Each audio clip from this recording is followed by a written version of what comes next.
Here you go. Paching to the nation. See, that's 3 times in a row we've done it.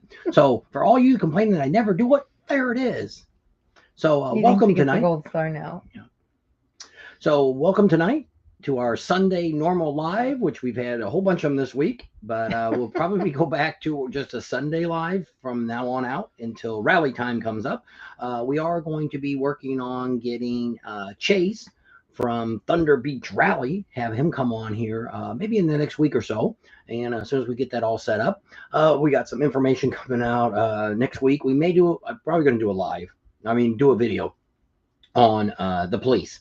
We're waiting to hear back from the sheriff. Hopefully Monday we'll get to talk to the sheriff of what's the county there? Volusia. Volusia County Sheriff. It doesn't work. You got to do this. Oh. It's not a touch screen. Oh. Powermoto is Tuned on. in. I got to get with you to send videos back, but I need to send you my other email because I actually have. I don't know if you have Dropbox or not. He says he can use it if he uses yours. So if you send him something, he can put something in it and send it back to you. All right. That's what I said. Emery's on. Hey, how you doing, Ron? Up there in Delaware. What's the weather up there? We didn't get any rain at all. And if any of you have been watching poor Mexi Philly, he had a really lousy week into here. He was down there in what's that crazy town he was in? Brooksville. Yeah. And I thought it was bad last year. He told me it was a lot better last year. He says, good thing you guys didn't come down there. Except you didn't get put in with the caterpillars this year. Yeah, well, you saw a few dropping down on him. But yeah, I wasn't going to go back anyway. And maybe 10 years from now, maybe we might check it back out again. But I'd rather go over to Bert's Barracuda and check out OCC Choppers or something like that. I go there and have their gator. Oh my gosh, they got the best gator there. And so pretty exciting. 34 degrees, and he says, "Burr." We were freezing today. It was a whole whip. 60. Holy smokes! We had to get the winter coats out. Yeah, it was cold. Put jeans on. We moved today. Is on. We're actually got a very good. Met another Daryl S here today. Yep. We got a very great location that we are at the Orlando 1,000 Trails. We already have one of our subscribers caught us and checked us out. Somebody we met last year at the Full Throttle Saloon. So kind of special, and he's going to be out there early, and we'll probably do some riding with him. Daryl, he's another Daryl S. Yeah. And so we seen him, and we got to go by and get him because she forgot to get a picture of him. I know. I thought about it, but he was on a mission. He was going to the bathroom. I'm looking for my Facebook user because I can't see who it is. So Facebook, if you go into Facebook, let me open up your Facebook before you hit it. And if it doesn't all mess up again. Okay, see where it's colored down here at the bottom? I can't even see my finger. Where the heck's my finger at? Why isn't oh, it's not up high enough. Right here. If you click on that right there, hey, it focused. Click on that. That will let you tell us who you are, because we use a third-party video company. It's called StreamYard, which now we have our own name up there. Jesus, 20 comments on. Karen's on, and I guess you guys are right. I can see. But you can't see if you're only on Facebook, you cannot see all the comments that we're getting in the StreamYard. They only show you Facebook comments. So the only ones you can see is when she puts them on the screen. Yeah. They don't come up on here either. Yeah. Though. I thought they did. They don't? No, I thought they did last night. Sorry. So you have to go to YouTube. Is on. That's Mrs. Crap on a Cracker. So you have to go to YouTube if you want to see all the comments that we're talking about. Normally we talk about them anyway. So we just kind of show the people when we put you on here. It's over here. Hey, look what's behind us. That's Chopper time. One of our flags we got. Yeah, one of our banners that we got. That's not even the super great one. This is a super great one, but I have another one that's all in color. Wait till you see that. But you won't see that till we get back to the shop and we hang all of our official banners up. We've already got a great collection of banners. Some of you thought the Indian one was great. Wait till you see this big giant one I got. You're gonna look at that and go, how the heck did you get that? Because it's irreplaceable. You can't get it. No. It's hard. $27.99. So I opened it up tonight with the pating. So go back and listen to that. I've done it the last 3 times we did a live. That's that powwow. So got it going there. So Ryder X is on. Holy smokes, he got there early. Even we don't drag in till. There's Mr. Crap on a Cracker. And you guys use different phones? And is he working somewhere and she's over there? Well, a lot of people do that. Their husband and wife, like Mrs. Hackright and AS Pipes. They're both on 2 separate. They're probably on their phones. That's what Palmoto says. Hit the thumbs up button. It's right here. It's under me tonight. And so we just want to put a banner up. We're in the trailer. We took the motorcycle out. Oh, look, the Okay, let me motorcycle's see me. gone. That's right. What? Right there. Motorcycle's gone. Oh, It's yeah. outside. Um, Yeah, it should have been over there.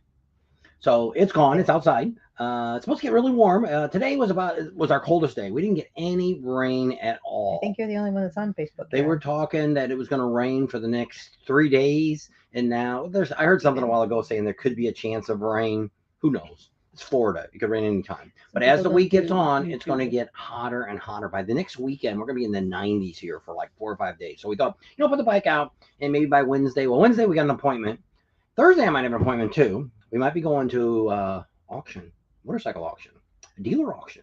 But you can't probably won't be able to film it, but maybe I can hold the camera down and we can talk about it or something. But We are going to the 120th, but we're probably not going to meet up with Adam Sandoval because I want to stop in St. Louis on the way up and see family and friends. So I'm sure he's probably kind of going that way, but there's chances we might catch him. I finally looked at his list the other day. He's going to be in Las Vegas. I think one day he's going to Las Vegas. He's going to a couple other stops. So there's a good chance somewhere along the line we might be able to just to meet up with him, but we probably won't be able to ride with him. We're not getting to Milwaukee until Wednesday. It all starts on Thursday. So we're not getting there much ahead of time. So I couldn't ride out to the whatever the closest one is, closest stop, last stop, and then ride in with him. well, we But probably because I think he's starting in. Is he starting in California? he's going all over the place. He I don't he know. overlaps himself. When I Yeah. looked at the thing the other day, he's going from here to Florida, back to California, this way, that way, Mm. up this way. So he's not. He doesn't have any. I thought maybe you It's would. not He a would. direct plan. Yes, I thought he would start from Florida because I think he's starting in Florida and work his way this way, to to California, and then go back. But it doesn't. When I looked the other day at his schedule, it looked like he. I didn't make a map up, but it looked like he was all over the place. so I guess it is up then, huh? What? He's Scotland said he can't wait for Adam Sandoval to post his route. Yeah, it's already up there. It just says it stops. It says all of his stops. There's like 2 or 3 that says it's not determined yet. But if you go on his Facebook page, that's how I found it. There was a link and I clicked on it, and I brought it up and I kind of just thumbed through it really quick to see what his stops were. 'Cause I wanted to see if he was going to be anywhere near where we were going to be. Thanks to Willie. So we're really not going to, because the only time we've really got, I was going to tell you that Adam the Woo and the other guy. Carpetbagger. No, the other guy, the guy in California. Justin Scared. They're having a rendezvous in June because of the Back to the Future. They're going to have another one in that parking lot. Oh, really? The mall. You can meet them there. It's like June 15th or something. Oh, hey, we'll be be there with there. us if you have any idea who Adam the Woo and Justin Scared. yeah, they're actually some pioneers of YouTube. And they're people that we kind of watch. Has nothing to do with motorcycles. They have nothing to do with motorcycle rallies, but they do go to a lot of neat places that we've been to. We're not. They also do Disney and stuff. We're not Disney people, but just somebody you want to check out. Somebody that's really interested. They're 2 different kinds of people. Justin Scared is actually a really funny guy. They're both very really theatrical. They're both very nerdy guys, Nerdy. and they got into doing YouTube, like I say, 11 or 12 years ago, they started doing YouTube, and both of them got really big channels, have big following, and so one of them's in Orlando right now, and we're trying to meet up with Adam the Woo, but we thought we met up with Nomadic Fanatic. Oh, yeah. Another big YouTuber that he's an RVer guy that we met. We never met him, but we watched him for years before we ever got into doing YouTube ourselves, and thought, we really like to meet him. And we actually stumbled over him in a campground we were in a couple weeks ago. I'm watching the wrong video. Watch one from last week. What's the first one that came up? Somebody's blonde. That's the one that came up. There it is. Yeah, because there's a banner. It is. It's all. I guess I'm looking at that anyway. Yes, Karen, you're the only one that's on Facebook that I see. Have you seen anywhere that has Bike Week shirts or pins for which rally? For Daytona.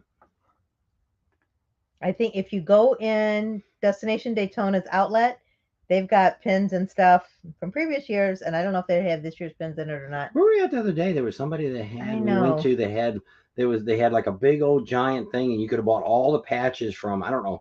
It had to be one of the tents that we walked through or something. Yeah, I don't know where it was at. But I don't remember either. It must have been on Main Street in Daytona. Adam the Woo, they know him. Joe Casey does. And I was watching Mr. Beast on Joe Reagan's podcast. They said there's no reason for anyone shouldn't be able to make 100K on YouTube within the first 6 months of starting. Good luck with that.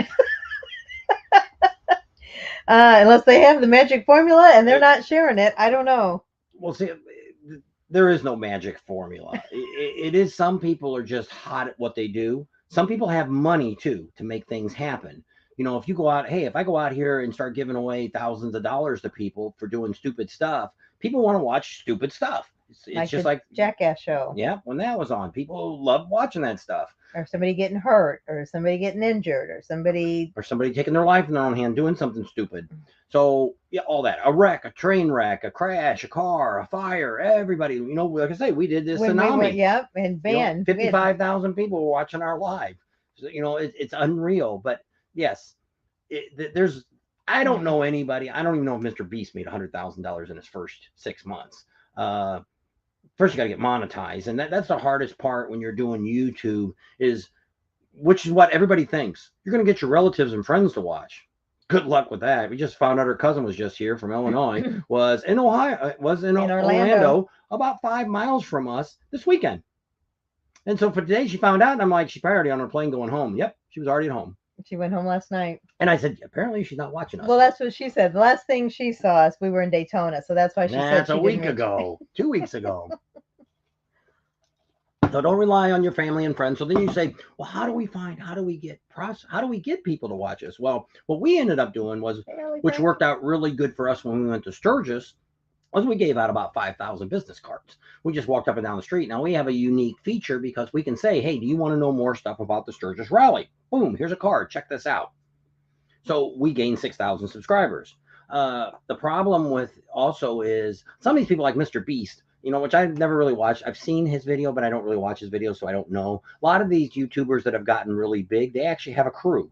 You know, it's like Adam Sandoval. He's got people that will follow him and videotape him. He's also got people that edit for him. Now, he does do some stuff on his own, but when we were at his campground, the last 2 times we were there, he had film crew with him, and they follow him around. Now, I don't know if they're going to follow him on his 120th run.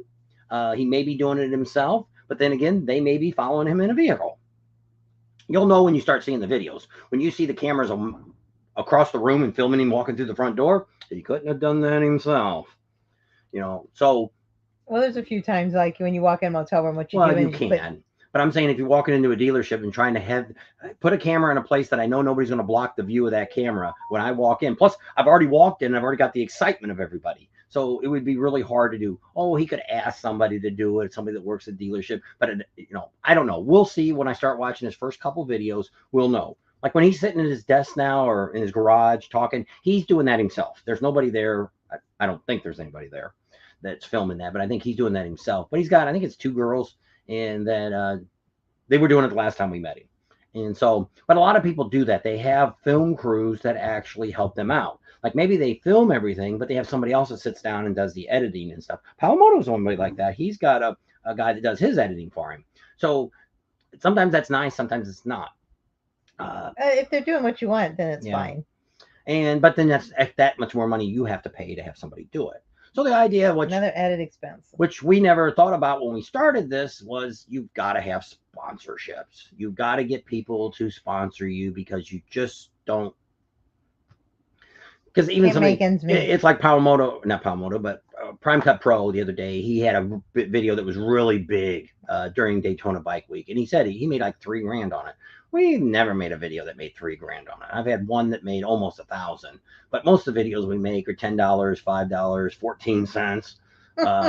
So that's what most people look at it is it gets very discouraging.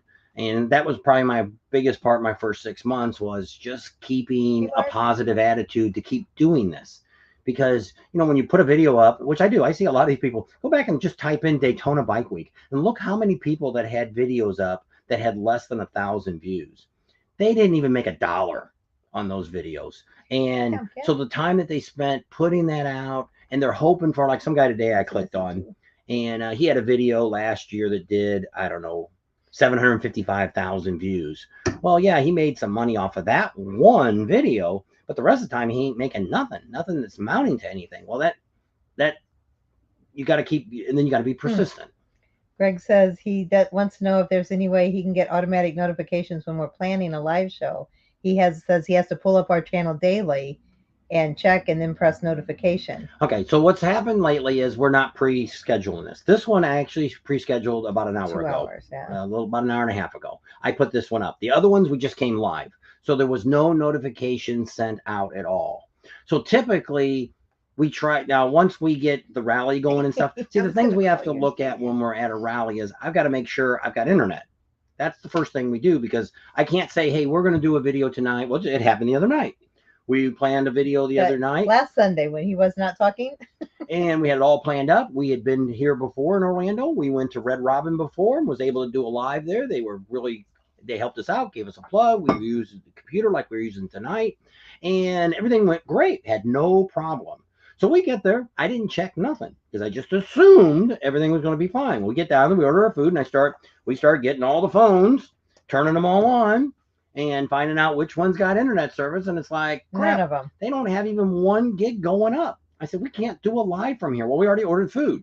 So we had to wait, 10 or 15 minutes for the food to show up. We should have just said, get it to go. And so we ate that. And then now we got to pay. And then we got the heck out of there. So then we're driving down the road. She's punching up on her phone. And we're trying to find out, okay, we got a good signal here. Where can we stop?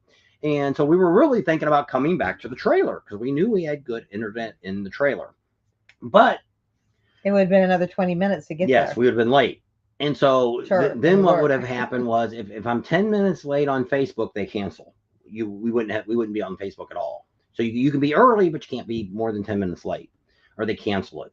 So I seen Sicky's Garage, and we had done, we never did a live, but we did some videos. So did Amsel Adam. Did some videos last year. They had bike night during the Sturgis Motorcycle Rally.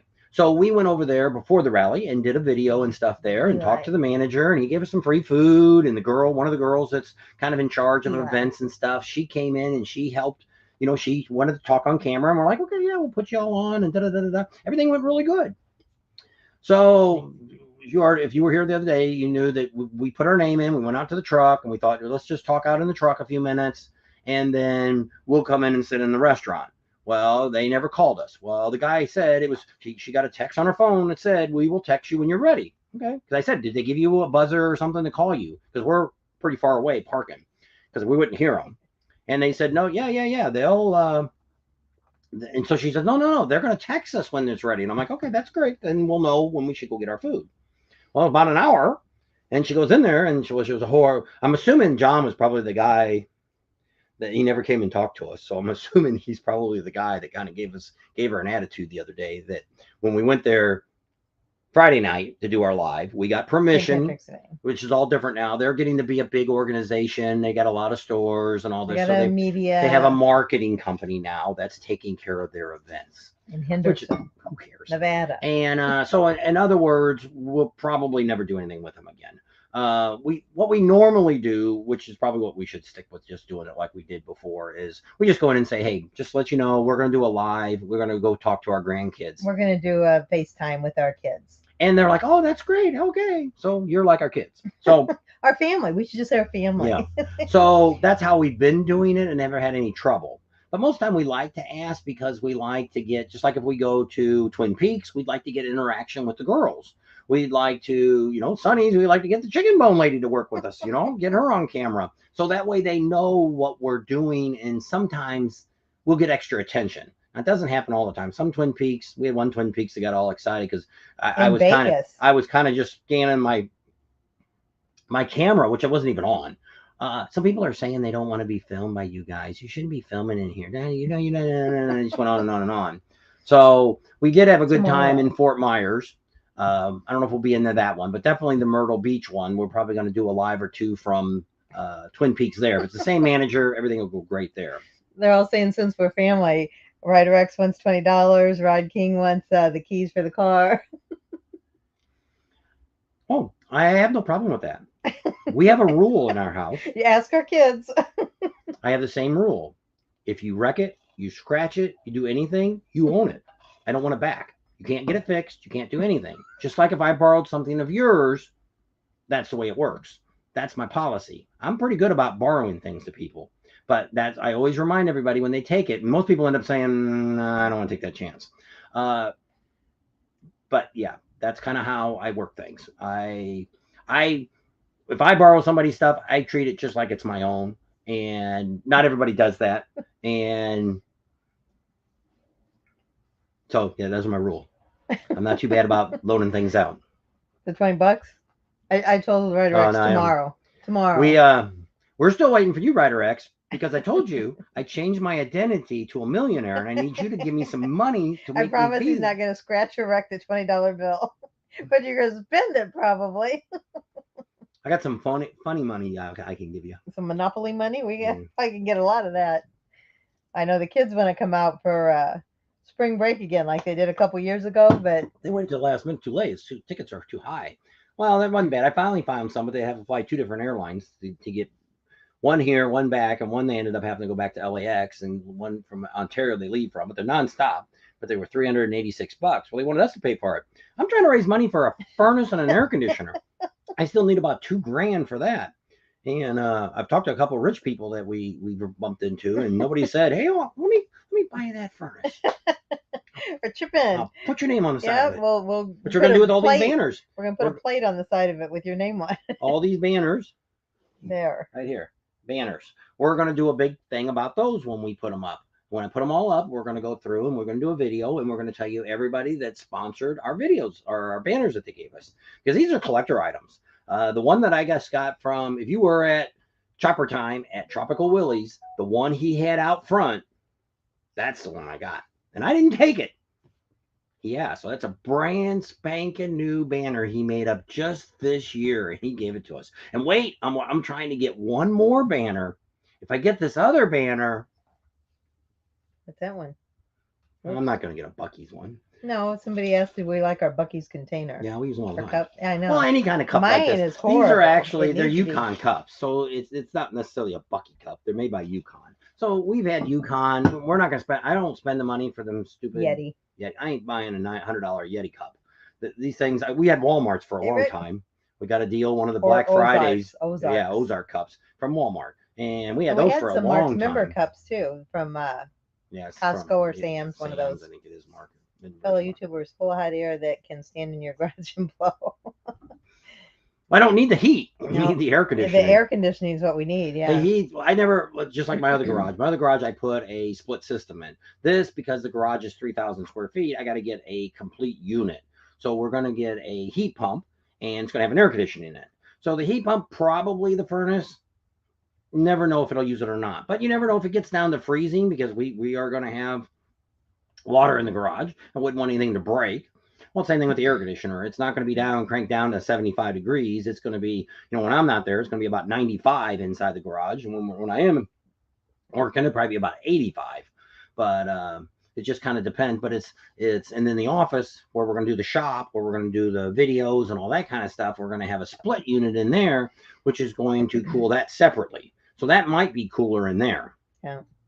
But I don't know yet. We got to get it all done, and we got to talk to Emory HVAC's helping us out with that. Oh my gosh, you're getting a Buc-ee's up there in Virginia? They're opening a whole bunch of them. I Buc-ee's know. Is going to, well, they're still all on the East Coast. The there's one in farthest Tennessee. west. I think there's one in Tennessee. Is there? That are just, it's getting ready to open. I just seen the thing saying they were going to open a new one in Tennessee. Because somebody came on here and said it was going to be the largest one. Until they build that other one that we went to and showed you that it's going to be. I got a bunch of videos on Buc-ee's that we haven't put up. We even met Mr. Buc-ee. We did. Mr. Buc-ee, the president, CEO. We talked to him about that credit card. It's going to be in your town even? Holy cow, Ryder X. But here in Daytona, they weren't that cheap. We went over to Walmart, or not Walmart, went over to Sam's, and I got the gas for almost $1 less a gallon than what Buc-ee's was selling it for. Yeah. Usually it's not that way. And Buc-ee's usually the cheapest. They weren't cheaper. Well, using our trucker's card, they couldn't compete with it. Yeah. So the only thing we bought at Buc-ee's for gas was the ethanol-free gas. I usually get it from them. Yeah, and that was for something. That was more expensive than either gas or diesel. Yeah. They said the one in Tennessee is open now. Yeah, I thought so. See, I get around. People tell me stuff. We try to keep you up to date with the latest information. Hey, you guys been on Facebook with Daytona Bike Week on their Facebook page? The mayor's putting all this crap saying, I am not stopping bike week, all this stuff. He go. So I wrote the guy. And I'm like, first of all, I'd like to ask you the question: if downtown new people, business owners sell their property and somebody else buys it and does something to it, like let's say they put condos up, what do you have to do with that, Mr. Mayor? And I said the second thing is, what happened to Beach Street? Didn't Beach Street used to have all the vendors were all there and the dealers and all that stuff was there? Who chased them off? Oh, and by the way, what's that big firm that you kissed their butt that took over all that area? He ain't wrote me back yet. Stupid mayor. I was gonna say, no wonder we didn't talk to these people. I just wrote him just yesterday. I'm like, what? Stupid. He keeps putting it up, keeps reposting it. Like he's got, I'm not stopping bike week. I'm not stopping. Well, what the heck are you doing to help? That's what I said. Other than Main Street, what does Daytona have? And somebody, I'm waiting for him to say that the city's involved in. And he's probably going to say the raceway, speedway. City got nothing to do with that other than selling some stupid permits to them. The raceway takes care of all that. That's them promoting that, and they're the ones that allow the vendors in there. They're the ones that told Adam he couldn't stay earlier. So yes, the mayor has went crazy. They said the same mayor's been there forever, and they said somebody wrote today when I seen it on his page that said, in that way, it's usually corruption when somebody stays in office for so long. It really isn't doing. And somebody else wrote on there and said, "There's nothing to us." Somebody lives in Daytona. We have a great city here. It's very nice. It's really, there's a lot of business going on. I said, when was the last time you were on Main Street?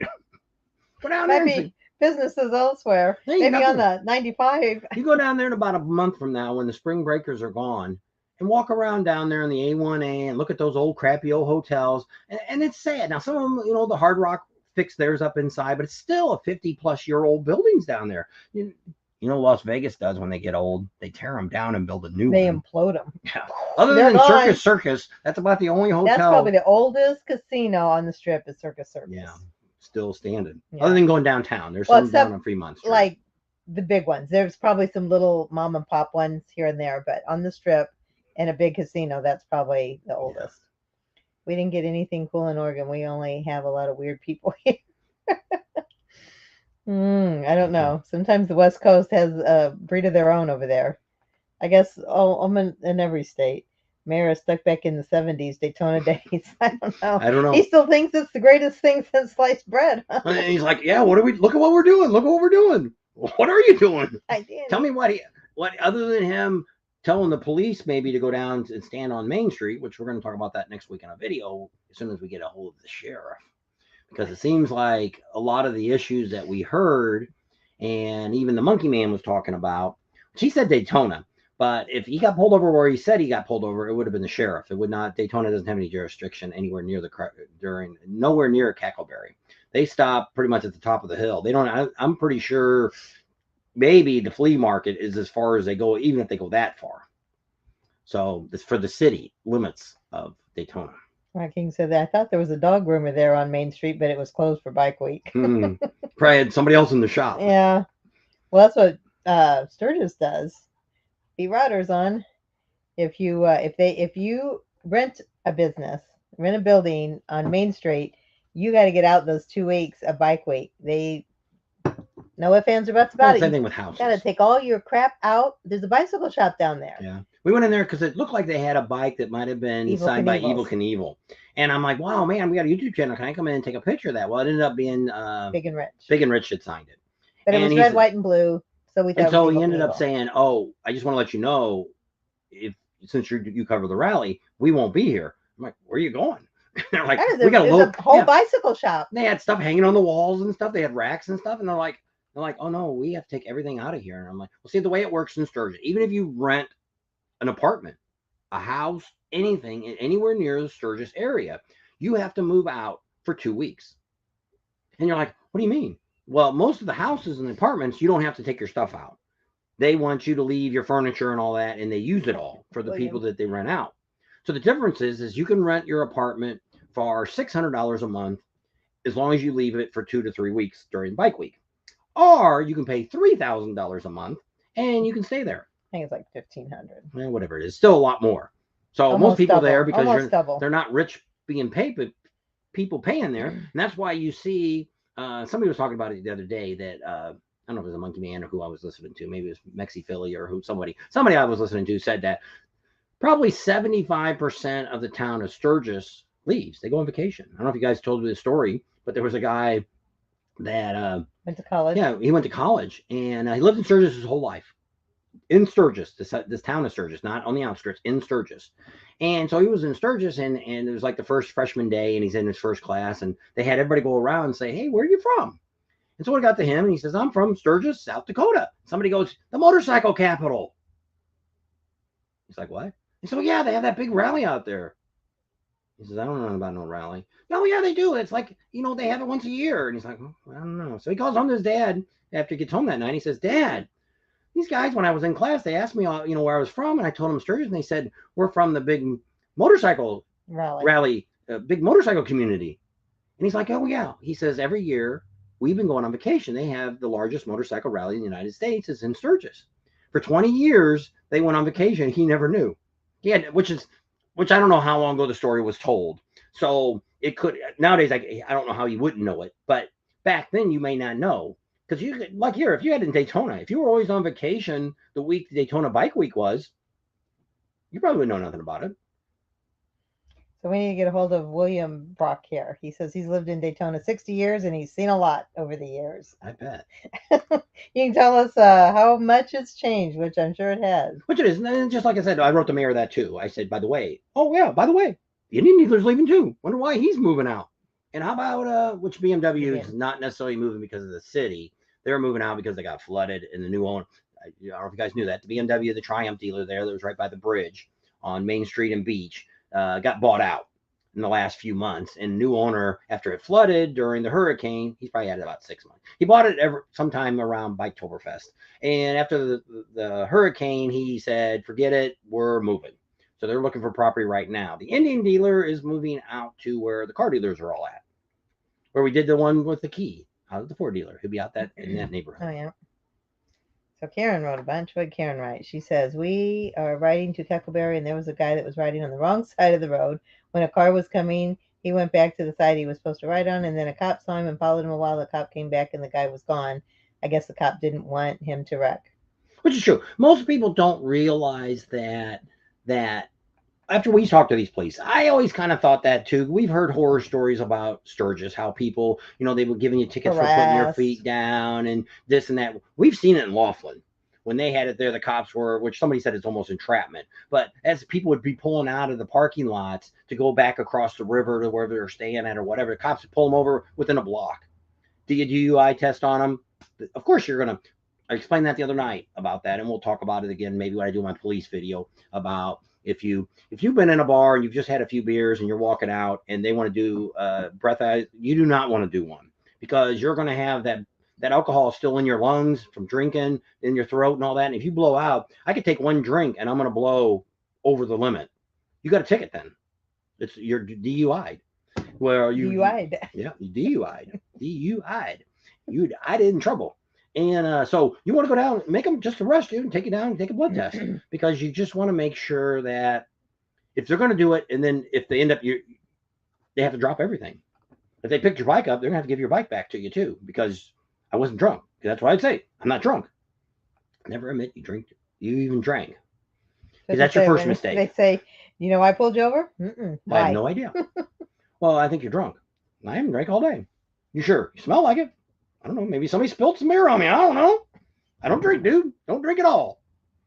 Not much. Oh, dude, why don't you do the sobriety test? Dude, I can't walk a straight line, even if I was sober. I couldn't. When I tell you to stand on one foot, I'd be down. Yeah, we're too old to do that. Maybe when I was younger. But no, I wouldn't even do that. I wouldn't even do that. Because all that stuff, if you ever call a lawyer, they'll tell you all that stuff. Don't agree to nothing. What you want to do is say, call my lawyer, 1-800, get out of jail or whatever that is. That's who you want to call. That's your first call. Yes, it is. It's a DUI, a criminal offense in the United States. Yes. Yes, it is. And it's on your record. And if you've got if you're somebody that has a DOT driver's license, truck driver, you just lost your license. Yeah. That's a bad thing. Anybody that has a DOT, a semi driver, anything like that, that's your DOT license approved, that if anything, even if you get a speeding ticket, you can't fight it. You got to pay it. And all that goes against you, and you could lose your license if you're a trucker. We need Mike on here he could explain all that. Yeah. And so where are you from, Tourist LV? Tourist interest. So typically in the United States, most DUIs are going to run you. Your first offense is going to run you No, that's between gonna go. $5,000 and $10,000 because first they're going to impound your car, then they're going to arrest you, then they're going to take your license away for some point of time, and then you've got to hire a lawyer to take care of all that for you. And so it can be very, very expensive. For instance, in California, it could run up to $25,000 for your first DUI. Third DUI, you lose your license and usually end up in jail. Yep. That's saying you haven't hurt anybody or any property or anything like that. Lativa. I hope I will be seeing you in Sturgis. We'll be there. Yep. Lativa. What country is that in? I don't know where Lativa is. Don't know Lativa. either. So pretty exciting. Today was the anniversary day of the invasion into Iran. How do I know that? Because I met a guy today that was in that and he was talking about it. Maybe it was Agility Iraq. test. Iraq, Iran. I I'm don't not remember very what it was. good Maybe it was Iraq. at the agility. Yep. I don't think any of us older people are very good at an agility test anymore. It's like, close your eyes and touch your nose. Is there somewhere? Touch your ear. It's here on my face somewhere. So, yeah. Lose I them would for a never. year automatically in North Carolina. DUI with a CDL endorsement. Yeah. Yep, for a year. Jeez. Oh, you lose a year. Some states you lose it. I think you lose it. Oh, that is the permanently. country. Lativia. I don't know. I don't know I where know. that Just is. have to Google that. I will. What's that close to? Lativia. That sounds like something that, like one of those drugs that they're selling that'll stop arthritis or something. Intriva. Sounds like. Watch out, they'll be using it as a drug name next week. Only in America will they advertise drugs on TV. Still ain't figured that one out yet. Lativia is a country in Europe. Didn't know that. Is it a new country? Oh, is it by Lithuania? Here's a little map. Lativia. Yep. Lithuania. You're by the water. Yeah. Sea is that? Black Sea? Baltic. Baltic Sea. Yep. How That's about kind of that? neat. That's cool. Have Just you, where are you? North of Poland. How about that? Where are you going to stay at? Have you already got the place you're staying? We're gonna start doing videos pretty soon on Sturgis. An IQ test. A sobriety test is an IQ test. Yeah. Security clearance in Iran and the Pentagon and Capitol Hill National Airport. My team had to be cleared for Coca-Cola. Pain. Some of them couldn't pass even the drug test. Oh, that's Steven. Yeah. And which it is nowadays. That's why I always tell people when people say, I can't find a job. I can't find a job. I say, there's only two words you have to say when you go to get a job. First of all, I can pass the drug test. Second of all, I'll show up every day for work on time. Oh, he's going to stay at the chip? Are you going to stay with us? He may not know that. I don't know if how long he's been watching us. I don't know. So we're at the chip too. We're going to be up in Deep Lake area. Are you getting there for the whole time? Our big events start the Friday opening night. We had a couple getting married. We got a bunch of partying stuff. Saturday, we're going to have a big barbecue going on. 20 weeks till Sturgis, Sandy says. That's right. Count down. It's actually, I just looked. We just did a video on the Bullhead River Run, and it's only 38 days away. Wow. Pretty close. Yep. Things get here faster than you know it. Latvia. I don't know. Yeah, it's kind of neat. Yep. So, was you born there? What do you speak there? Is it English or is it? I don't know. I don't know. That's what I'm asking. It's north. Lithuania is north of Poland, and then, how did he say it? Latvia is north of Lithuania. Interesting. Which is great. That's one of the things that we in Maryland. That's what's nice about, well, actually in not Sturgis, but Daytona we just did. The whole time. He arrives on the 3rd of August. Okay. We will meet you. Here, call, email us. And then we'll send you our phone number. You can will you have a phone that will work in the United States? If you don't, you just come in and buy one of those throwaway phones. You buy it, you only pay for a short time. That way you have a phone. For a month? We met these poor people that were from Australia and they had no way to contact anybody. And I didn't tell them that, but they only had a few more days and they were going home.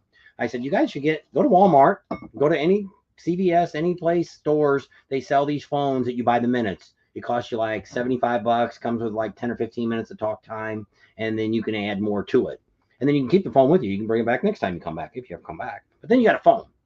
Text people, call stuff. New Yorkers. Steve Bellotti. Belotti. I know I'm horrible with names. Sorry if I butcher your name.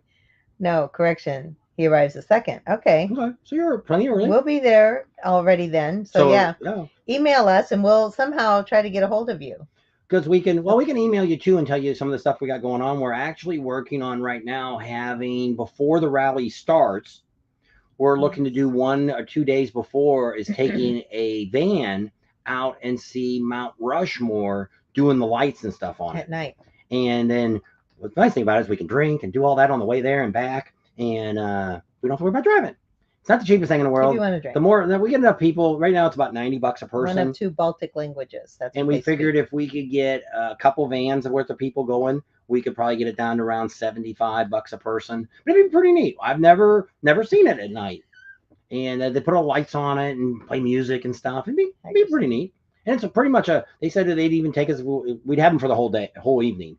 And if they wanted to stop someplace and we could do a dinner or something before that and stuff. So something one of our subscribers brought it up and said he thought it would be a good idea, but to do it George. before the rally.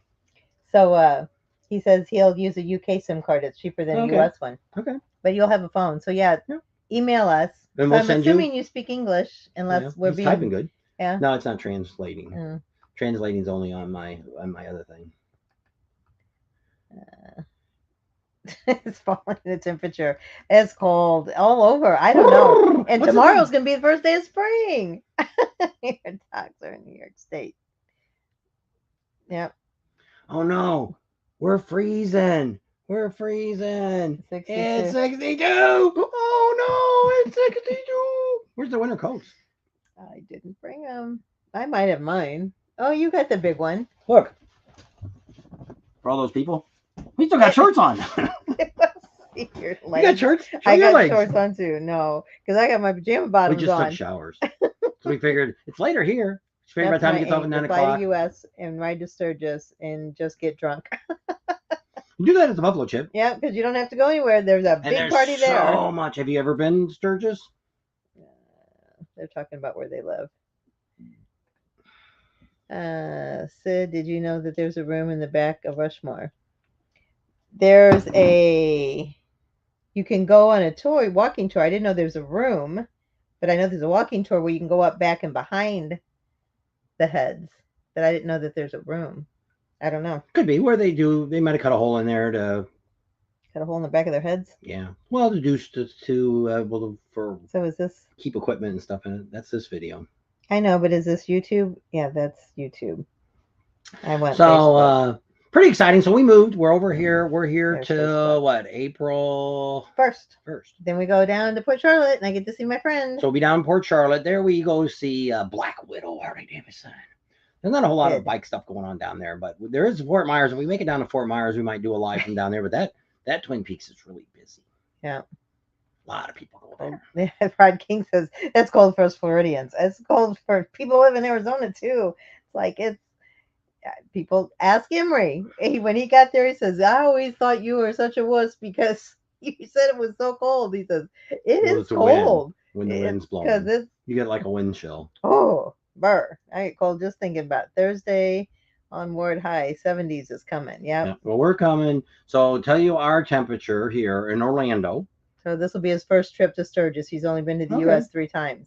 That's cool. So you can actually go back to our playlist, check that out, and go back and watch those. Even though they're ones like from 2021, they've all that stuff is pretty much the same stuff you can do right now. But it gives you a real good idea of things you might want to see and might want to do. Because like if you want to do your rides and stuff, we'll be putting videos out soon and start talking about it. But like the rides, you want to do them as soon as you get there because the roads will get really busy.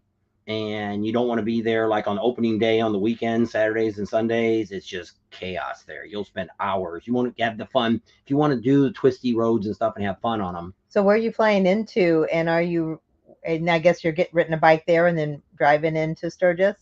So we've been by the Coronado Hotel. Did we ever go in that down in San Diego? A big hotel that's out on the ocean? Just been there. We've driven by it many times, but like I said, I didn't think we'd ever been in it. I couldn't remember. So our weather's supposed to be Sunday. So tomorrow, Monday, we're going to be 68 tomorrow. Tuesday, 79. Wednesday, 84. Thursday, 87. Friday, 90. Saturday be where it's 91. cold, Mighty Then it's Quinn. 90, 90, and then next Tuesday it'll be 84. And 6 degrees Celsius right now is what he's got. so there's a chance of rain tonight, a 35% chance tonight, and then next Sunday there's It a is 35% 6 degrees chance. Celsius in Fahrenheit. And so you can always tell them because it's cold when it gets to 0, because 0 for them is freezing in Celsius, and boiling's 100, which is a lot better system than we've got. I don't know why we never did that. When I was a kid, they told us, "Oh, you're going to go metric. You're going to go metric. You had to learn it." And actually, it was a lot easier to learn than it was the English. Yeah, and inches versus meters and centimeters. It's all tens. It's very simple. I don't know. Yeah, it was even the stupid measuring cup I still got from when we got married. It's backwards because when you hold it in your right hand, it's got all the metric stuff. So you got to flip it around to get the English stuff. Anyway, between 68 and 71 degrees. Is 6. I don't know. There you go. 6 Celsius. Oh. You just ask your phone what's 6 That's Celsius. what I did. In Fahrenheit. I don't know. See if I can. 48 degrees. That's pretty cold. So yeah, it's still cold. Above cold freezing. For us. And so it depends on where you're at. And weather, yeah. Her cousin was like that. She was down here because yesterday was hot. We were probably almost pushing 90, and the humidity was high. It was hot and muggy. We didn't turn the air on. The first time I turned the air on in the truck. So that's what she got back. And it was 35 degrees back in Illinois, and she's like, "Whoa, I'm freezing to death." They said 23 or 32 in Toronto. See, I'm dyslexic too. Yeah. 32 in Toronto. Them heaters going. Yeah, we got a heater in here just in case, because I don't know we got a furnace. What's the temperature supposed to be tonight? I don't know, 40 something. Don't plug Mr. Buddy in or get Mr. Foamy out or Blinky. As Bob decided what day was good, tomorrow in probably your house versus here. So you'll have to text us what time you want to do it and where you live. So I got all my oil. I got my filter. I got a funnel. And a wrench to take off the filter. The room with storage, staging for the equipment. I have my own tools. Check cameras, compressors. Wow, that's cool. I didn't know that. And did they let people go in there? So they said the room was for storage and staging the equipment and climbing when they were making it. I would say they probably don't let you in there. I would think they probably still probably keep equipment in there. 32. 0 Celsius. Yeah, we knew that. we know freezing and we know boiling. That's about the only thing that's stuck. Do you have your dog? No. Nope. Charlie didn't come. Because we didn't know what we were going to do, because we still don't have Panama City actually in the book for sure. But the promoter, when we called him and said, "Hey, we can't come out," that's why we're getting him on next week. We had there. I said, "There's no way we're going to be able to cover it for you, give you about the rally." And he's like, "How about if I put you with the vendors? Will that work for you guys?" And we're like, "Sure." He said, "I can't promise you electric, but you'll at least have a place to park your trailer." And we're like, "That's fine. We got a generator. We don't have Charlie, so we don't during the day. We don't have to run the air conditioner and stuff. We can just fire it up, the generator at night, and for a couple hours, cool the trailer down. And by the time the sun comes down, our trailer, it's all aluminum. Once it cools down, it'll stay cool pretty much most of the night, so we don't really have to fire it back up again." 29 in Pennsylvania, Western Pennsylvania. And so we were supposed to call him the week before the rally, and he'll tell us what's going on. Well, Amzol Adams said that he's got room behind his trailer, and so hopefully that's where we'll be. Don't come knocking on the door. Well, we probably won't be there most of the time. Yeah, there's a few. Our bike will probably be parked under Adam's tent. Have access to the cliff face that have been railed off and turned into observation decks. Oh, that's cool. They'll show something I was gonna go back and see, and I forgot what it was now. They're just saying how cold it is where they're all at. So I hope it warms up for you all soon. Ooh, I got the front door here hanging open. My feet getting a little cold. You might have to go shut it. Oh no! Let's say, "Oh no, Mr. Beal." They said 62. They'd be running the AC. They must be very up north. That's Mighty Quinn said that. There was something else I was going to have you answer, and I don't remember who wrote where. I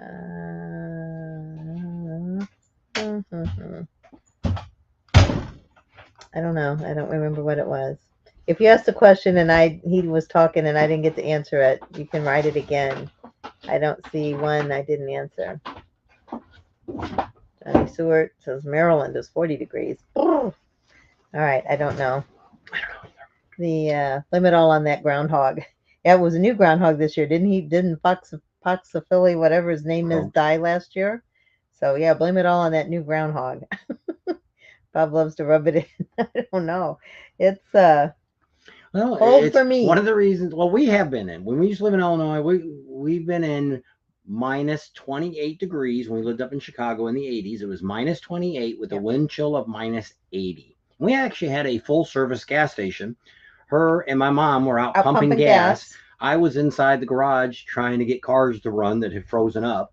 And my dad, when I was out underneath a Ryder truck changing a starter, he had cardboard all around the truck. My dad, after I started my gas station, all of a sudden my dad decided, I'd like to come work for you. So I'm like, all right, you can run the gas. I'd rather not deal with the stupid gas. I'd rather just. When I first got the gas station, me and my buddy, we had no business. We just sit out front, leaning against the wall. We like Gomer and Goober or whatever there at the In Mount station. That, Pilot. you know, At the, what was his name? The guy that owned it anyway. Leesburg. Yes, we will be going to Leesburg. We'll be there. Nothing worse than a rookie groundhog. Yeah, we'll blame it all on him this year because the weather's been crazy all across the everywhere. United States. Because Not it's like now it's our driveway now at the garage should be nice and packed down. They got a lot of rain. Well, they're putting the fence post up. They did that Friday. We're trying to get pictures of it so we can put up yeah. and show you guys on Patreon. Gets to see the fence post Tim and never see wrote what's me going back. on. I'll have to And call him. so that probably next week they'll probably be putting the fence up. And so there's a whole bunch of money. That's the last of my money going out the door. Who And wouldn't thought a chain link fence would cost $15,000? Jeez, Louise. I don't know. He said you could have just made a pallet fence. We had a ton of pallets and you got rid of them all. We should have she done didn't that. want. Neil's on. Neil made it. Ding Nation. Hi, guys. Did you get all your things doing up there? What the heck were you doing last week? You were doing Game something. and fish board or something they was doing. Did He you was. want to quit that? I don't know. That's probably the only thing he does to keep him out of trouble. How much trouble can you get into in It Alaska? was Wally's filling station. That's yeah, right. Wally. Yeah. Wally and the Beeve. We Oh, met that's another show. We met a guy at Sicky's, and his nickname was Lumpy. And she says, "Well, Who was that? I didn't. that see was the guy that sat next to you and talked. That's the one that bought us the tiki drink. The guy with the blue shirt. Yeah, Hmm. that's I his didn't name. His name is Jan. So I guess he didn't like to be called Jan growing up. So I guess they called him Lumpy. And I said, and she's like, she says nobody really calls him that anymore. And I said, well, that's fine. And I said, it reminds me of Leave It to Beaver. That was Wally's friend Lumpy. And she's like, yeah, I know. That's he says, I don't know. But anyway, so Bill Turner's on. He's from Washington. Oh, that's what somebody asked. They said up in Washington, when you go up there, the place where they filmed An Officer and a Gentleman, I think it was Tomcat. Yeah, there it is. Riding up through Washington State in the port of Townsend. I don't think we went up that far north, probably. It's a fantastic area. And the campground at Fort Warden is great. The buildings there where Officer and Gentleman were filmed, they're still there. That's kind of neat. How far up north is that in Washington? Because we just kind of barely went on the other side of the border. I wanted to go all the way up because up in Bill might know too. Up in Canada, We've been good. They had where wasn't one of the Rocky movies or something? Rambo was filmed up there in this whole town. There's a statue and stuff, and I really wanted to go there. And then with money and stuff, well, we went through. We just got taxes all mailed in, waiting to hear how much that's going to cost. And I've got to send that Monday and tomorrow. Hey, June's on from Ontario, Canada. There's a lot of you guys. Lumpy, Bill Murray, and Scrooge. Oh, was that his name in Scrooge? Lumpy. I don't remember. I remember the girl that played his girlfriend was the girl that played in Animal House too. I don't remember her name either. I can picture him. There's Daniel. Did you have a good birthday weekend? His birthday, I think, was St. Patrick's Day.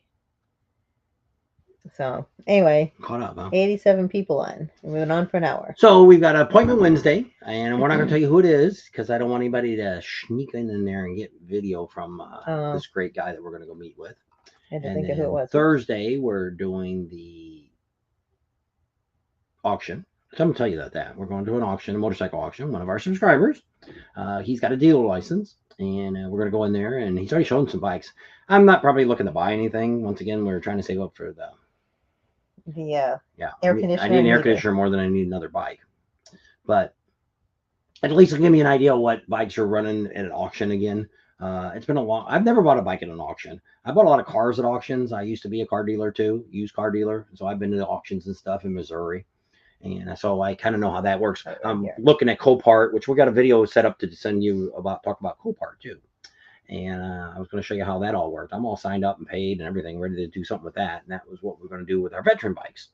But I wanted to be able to get in there and start looking at stuff. And if you pay the membership dues to it, it's easier to get in and out of the place. They just punch you up. Go, oh yeah, we already know you. You're okay. Come on in. Go look around. You got to tell them what you're looking at, and then you can walk around the rest of the plot. It's a thumbs up when I signed on. Thank There you, you Sandy. go. And so pretty exciting. We don't have a whole lot of stuff to do while we're here, but I got a lot, Code Orange. a How you lot, doing? a lot of videos to do. That must be Scott Owen. A lot of videos to do. A whole bunch from And Daytona. he keeps running. I'm like, when you gonna stay home and do your videos? Well, I got to get something done for tomorrow night. So I may end up doing a highlight. I noticed today I was looking at one awesome documentary, or I think a Prime Cut Pro or somebody put up, and they were doing the Cabbage Patch. Well, when you actually watched it, you had very little of the Cabbage Patch wrestling in it, and I think that's how he got commercials on it. Where Awesome Documentary put a video up of the bikini contest, he got no commercials, so he didn't make any money on that one. I don't know how the algorithms work on that. Far north. What? It's way up north by Victoria, British Mhm. Columbia, or Ontario. We didn't go up that far north. We were right on the other side. Well, we were close to Seattle. What was that? There was one big town that we were really close to. What's that? Portland. Oh, okay. We were in Oregon. Yeah, it seemed like there was someplace else. Right? And we were just on the other side of the Oregon border in Washington. We were right there. That's as far as we went. We were in Long Beach. Washington. That's as far as we went. Yeah. And did we ride the bike? No, we rented that car. Oh, that's the right. car we got stuck on. I'm trying to think. Where are we going? Oh, yeah. We want to do a ride over there. One of these days, car. One of these days, we're going to set up a ride that you guys can all get involved with in California. We want to Maybe start next year. Want to start around somewhere between Malibu and Morro Bay and go all the way up the coast. Take about, I don't know, a week, maybe 2 weeks. So some of you can come and rent bikes and go up there. You can get them.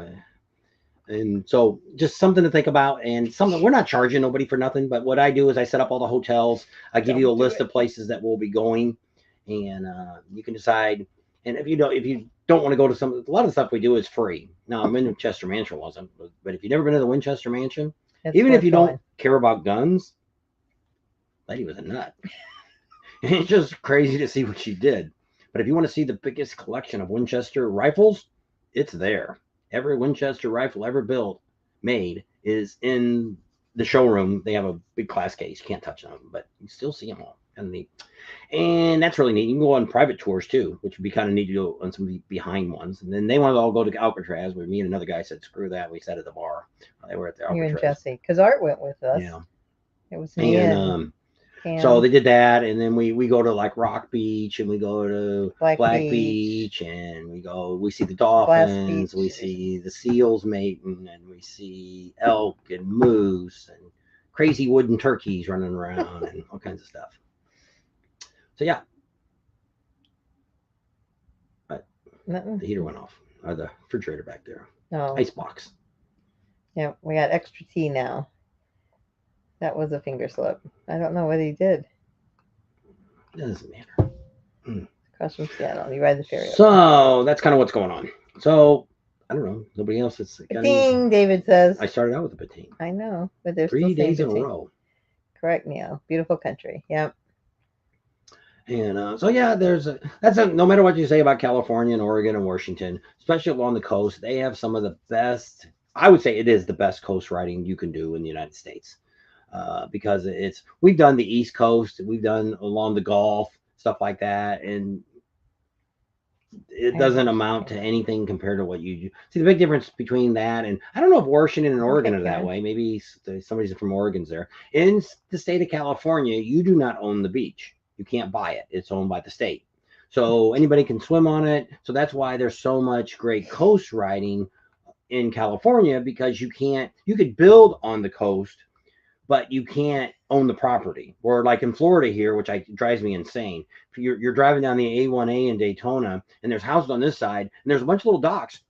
Private property. Do not enter. This is my dock. Stay off of that. Well, because some guy bought that section of the beach, and that's theirs. Leased it or whatever they did. But in California, you can't do that. Malibu lost a bunch of people sued a lot of money trying to stop all the surfers from going up there. And what they ended up doing was they screwed themselves because then after so many houses, I don't know if it's a dozen houses or something, they had to make a walkway between the houses to go to the beach. Surfers to go down to the beach. So they got screwed big time. Bark too much, and that's what happens. There's only exception to it is there is some. We have a Marine base down in San Diego. You can't get down there. And then up north, there is it Fort Bragg. Yeah, probably. They've got some of the beach area to where you can still walk on the beach. There's a fence. You can walk around it. We've never been chased off of it. I don't know anybody that's been chased off it. But if they're doing military maneuvers, you probably don't want to be on there. No. But so yeah, that's some of the best riding. If you like to ride the coast, I like to ride the coast and be able to see it. And not all the way up California, but most of California. Not just like in between houses, like, oh, I think that was the water there. Now, Malibu's kind of like that, but there's still sections in Malibu when you're coming around the curve, and you can see you got cliffs on this side, and you got the water, the ocean out on this side. We were watching a commercial the other day, and I'm like, oh, I know where that is. They came around this corner, and there's this big rock there. That's up in Been there, done that. We took pictures in front of that rock. Yep. Stopped there many a times. It's right on the other side of Malibu. Yep, just north of it. And so it's really great, and there's a whole bunch of neat stuff to see, and so Fort Bragg in North Carolina? No, there's a Fort Bragg in California. I don't think there's a base there anymore. Maybe I don't know. Let me look and see what it is. I think that's what the town's called too. Is that where the airplane strip was at, or is that that was Black Beach?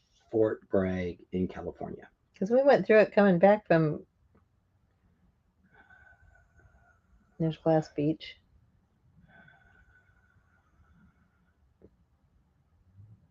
There it is, Fort Bragg in California. Yeah. It's in Mendocino, California.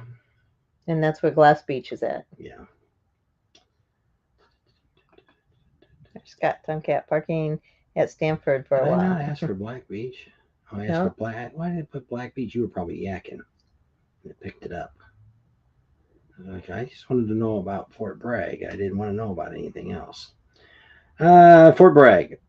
Fort Bragg is a city on California's coast. It's known for Glass Beach, which is sort of the beach's best one to know. I want to know why it was. Hey, Stevie. If it was a military, why is there a Fort Bragg in California?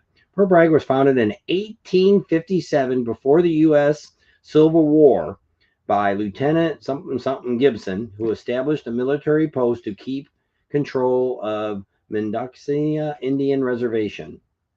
There you go. And then they made the city. It's the city of Fort Bragg. So there you go. That's the first original Fort Bragg. We've been there. You would have thought the North Carolina would have been the first Fort Bragg. And what's other neat is what going to California is what's in Eureka. California. Oh, the Victorian houses? Yeah. But you wouldn't even think over in California they would have Victorian style homes. This whole town, it's not actually Eureka, it's outside of Eureka. This whole little town is just one big giant, like Norman Rockwell picture. The whole main street's got all these old shops on it and stores and stuff. It's really neat.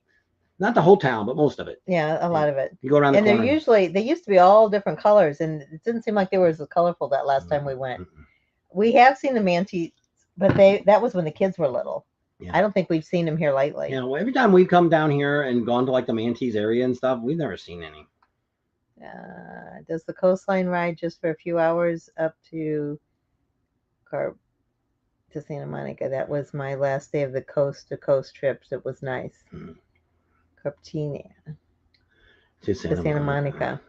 You've seen a little bit, but you didn't. You were still in the cities. Still, you didn't get out to where when you get up the coast farther up. The best for us is actually from San Francisco. You come across the bridge and you turn off to where it's called Muir Forest. You turn off on that exit, and it'll wind around. It'll take you back onto the old US 1. From there on is about a 200-mile ride, and there's not much there. A few houses. Most of the time, who do you see on the side of the road? Cows.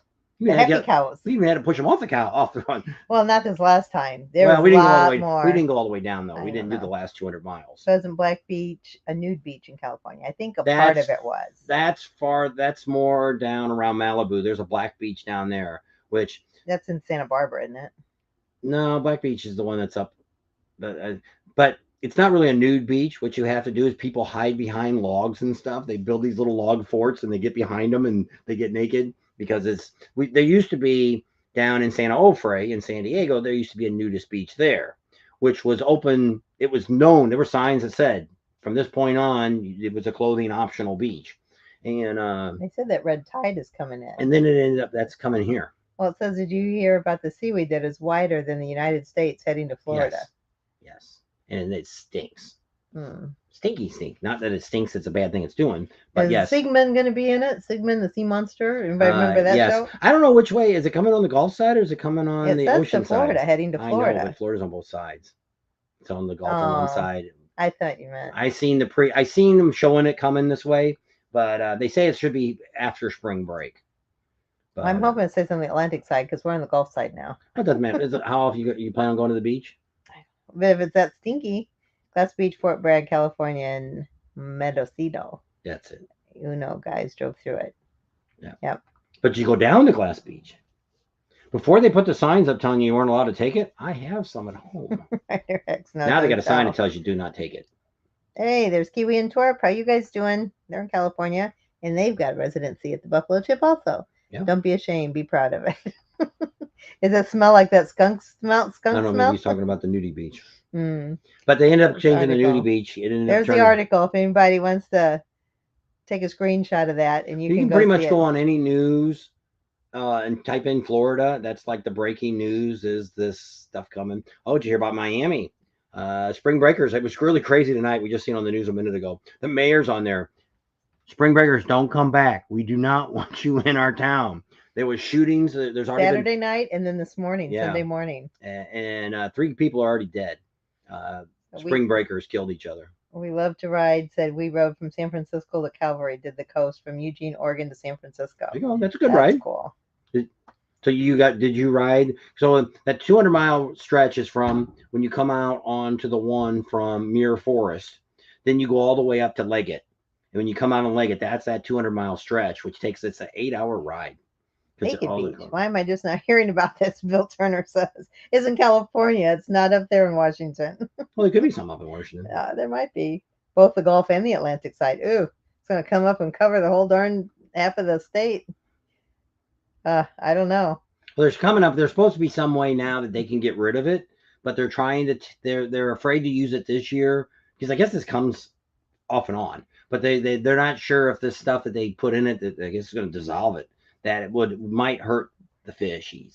So they're all looking into it. But I guess but see, I guess it did. They were talking about in Daytona about it because it's going to stop.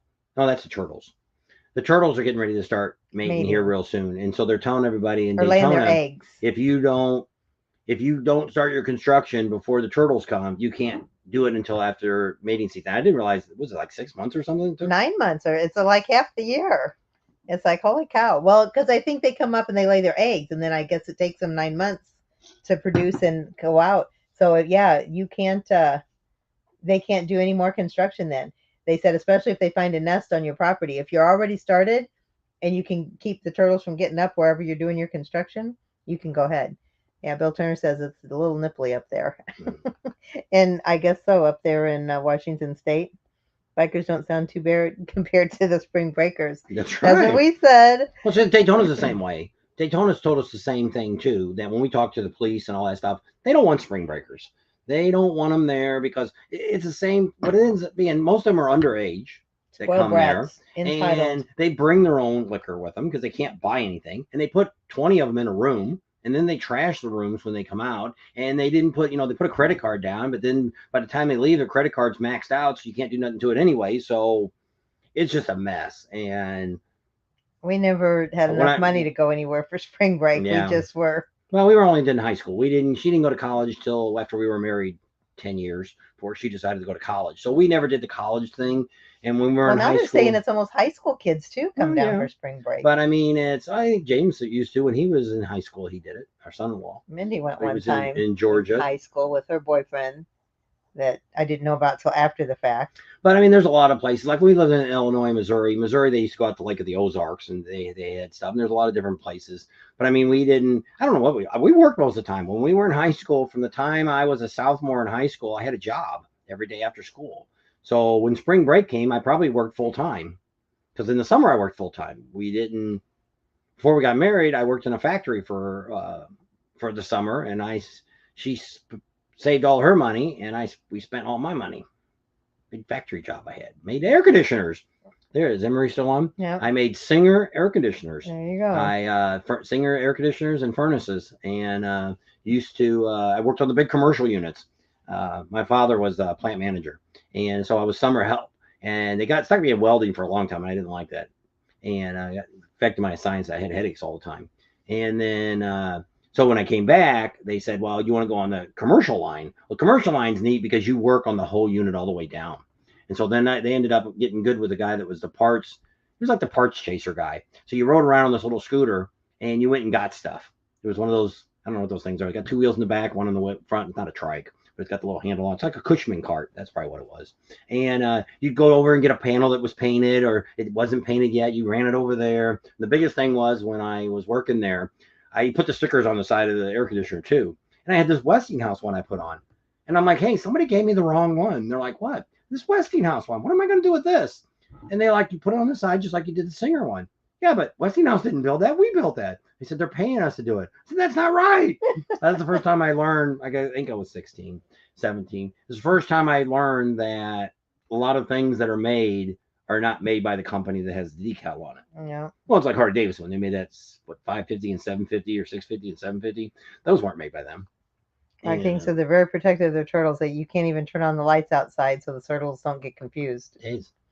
We were married before we were old enough for spring break, pretty much. Mine was supposed to be when I graduated from high school. I was going to go to California, me and my buddies. We didn't make it. Should have. Would have made it back then. We'd be a lot better off today. He says he drove to spring break in his high school freshman year, but he went to public schools in Tennessee, so he was in his 30s. They were, well, that's what, in the town, we lived in Belleville, Illinois, and East St. Louis was right on the other side. And East St. Louis always won all the football championships, tournaments, and everything. And the reason was because all their seniors were like in their 20s because they never graduated. Anyway, that's my story. They're all laughing at his story. Sounds about right. Yep. That's the way it was.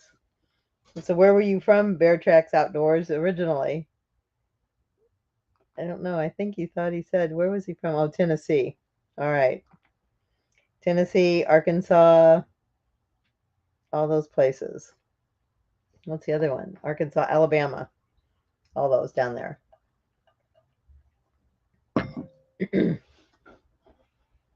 So nobody else is talking. So we got 84 people on. So if you're on, don't forget to give us a thumbs up. We've been on an hour and 12 minutes. Holy Jennifer Dubers, Batman. Anyway, Can you believe it? Got 87 people on. Holy smokes.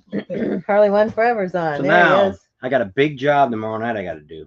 I got to change my oil in my truck. First time I have ever changed my oil. I don't think I can do it. In the truck, you change your oil all the time. I've changed the oil in my car once. I did. My dad won't let me. Mississippi. That's this is the woman that can't even put gas in her car. Anytime I can't. She's got she don't really have a car anymore, and she got her Mustang in the garage, so she don't really drive that much anymore. And but when she had her car, she has a Mustang. She drove that all the whole time we were in California. So on the weekend we drove the Mustang. I put the top down or whatever, and we go cruising around and stuff. Every time I got in, I'm like, "Hello, am I going to make it to the gas station? It's on empty." Oh yeah. Should there be a couple more miles in there yet? Well, I remember. So I'd fill it up. So she drives it to work. Next week, I get in the car again and go, where you want to go? Crap, I gotta go get gas again. Do you not know how to put gas in the car? I knew my car. E is for efficient for hers. Economy, yeah. It's like it'll get you there. I know we got.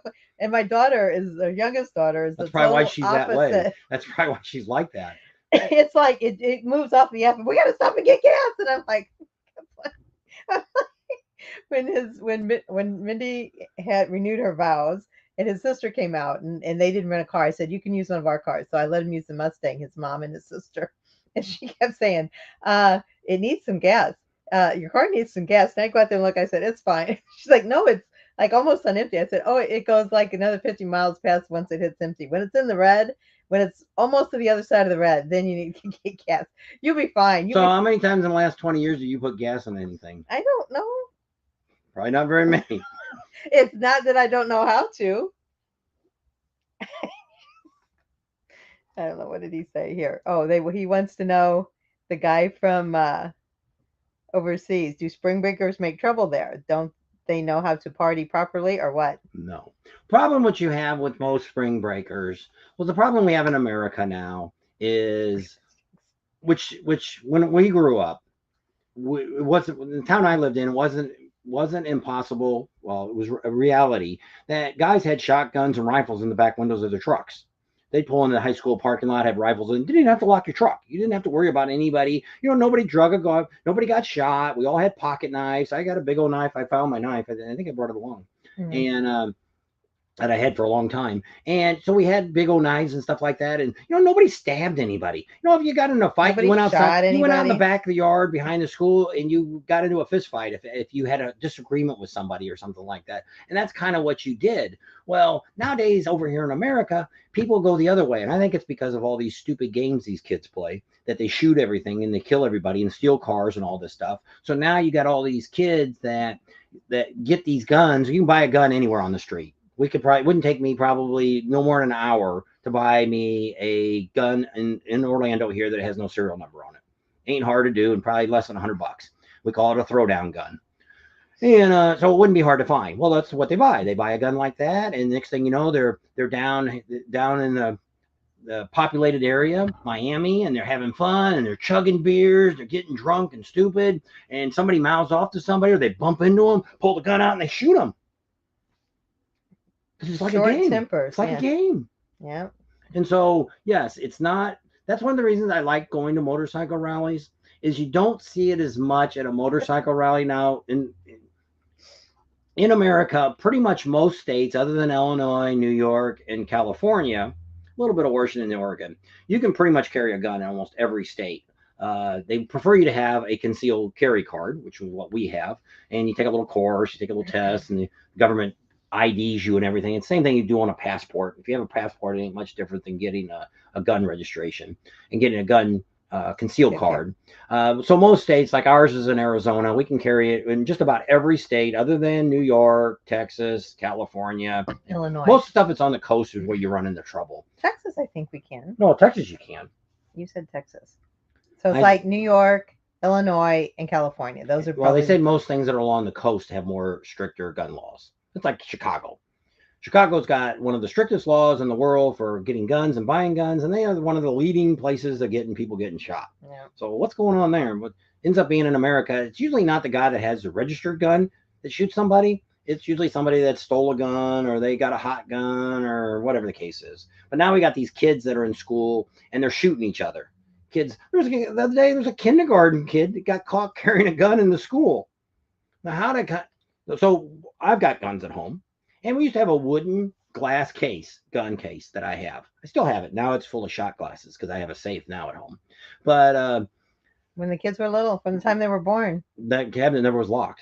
Ammo's in the bottom drawer full of all of that. I never kept the guns loaded, but they were all there.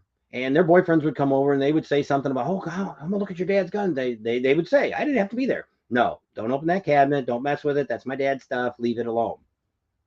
And so we never had an incident. None of the kids ever played with a gun. They didn't. Well, the oldest daughter never really cared to shoot a gun. The younger one wanted to shoot a little bit more than the other one did. But I let them shoot 22s and stuff. In Europe, to buy a gun, you must go through various verification stages to get a permit. And when you buy it, it must be registered. Also, training and exams are mandatory. That's almost like California. California is almost probably like New York. California is almost totally impossible to get a gun permit. You can buy a gun. pretty much anybody nowadays can buy a gun. They call it a long rifle. A long rifle is pretty much anything. It's an AR, it's a 22, it's a shotgun. All those are, and those normally, most of the states have like an age limit, maybe 18. I got my first 22 when I was, I don't know, 13. I got my first 22. I had pellet guns and BB guns before that. I can shoot the balls off a gnat, and pretty good shot. That's why if I ever went in the service, I was always going to point the gun. I didn't want to ever let anybody know how good I can shoot. Oh, we used to go to meat shoots and stuff. I don't know if any of you are from the Midwest, and Turkey shoots, they used to we call 'em. we would get in there, win real quick, and I get the hell out of there. All my guns were legal. The chokes were fine. You could drop a dime in my choke, but it was tight. But that dime will drop in there. Bye, Karen. And just really good shot. And so in America here, it's in our Constitution. You have a right to bear arms. So that's kind of how it is now. Some states are trying to change the laws to where, like on a handgun, a lot of times on a handgun, there's an age limit, a higher age limit. Now we have since once you get the concealed carry permit, like we have in Arizona, we can walk in and buy a gun. I can buy a handgun right now and walk out. If you didn't have that, you'd have to show your driver's license and all that, and they would sell you like a shotgun or a 22 or a rifle right away. You didn't have to wait on it. But if you wanted to buy a handgun, there's a waiting period. I don't have to deal with it, so I don't know what the waiting period is. So he says California's problem is that the good people are not allowed to have them, but bad people will bring them from Nevada. No, they can bring them from LA. Mexico. No, they bring them from LA. There's enough illegal guns. I'm telling you, the misuse of the skunk is to blame for all of this now. Impressive shooting. Yep, in the city we might get Ellie Apple Brick at Duke out in the 50s and 60s. I know. Is that accurate with a gun? Stay away, folks. Harlan Pepper says, it happens more than anyone knows. I work at a school. Things happen daily.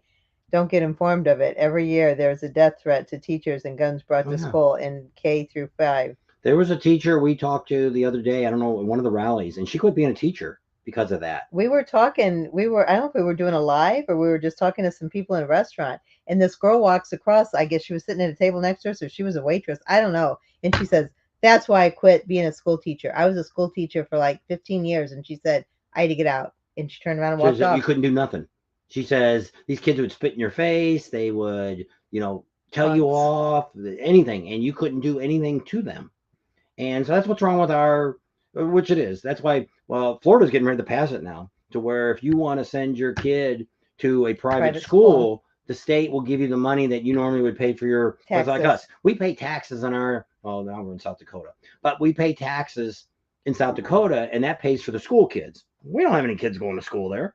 Why do I have to pay for it? The people that have kids should be paying for that stupid stuff, not me. I paid for it when we had kids. They grew up, don't have to pay for it anymore.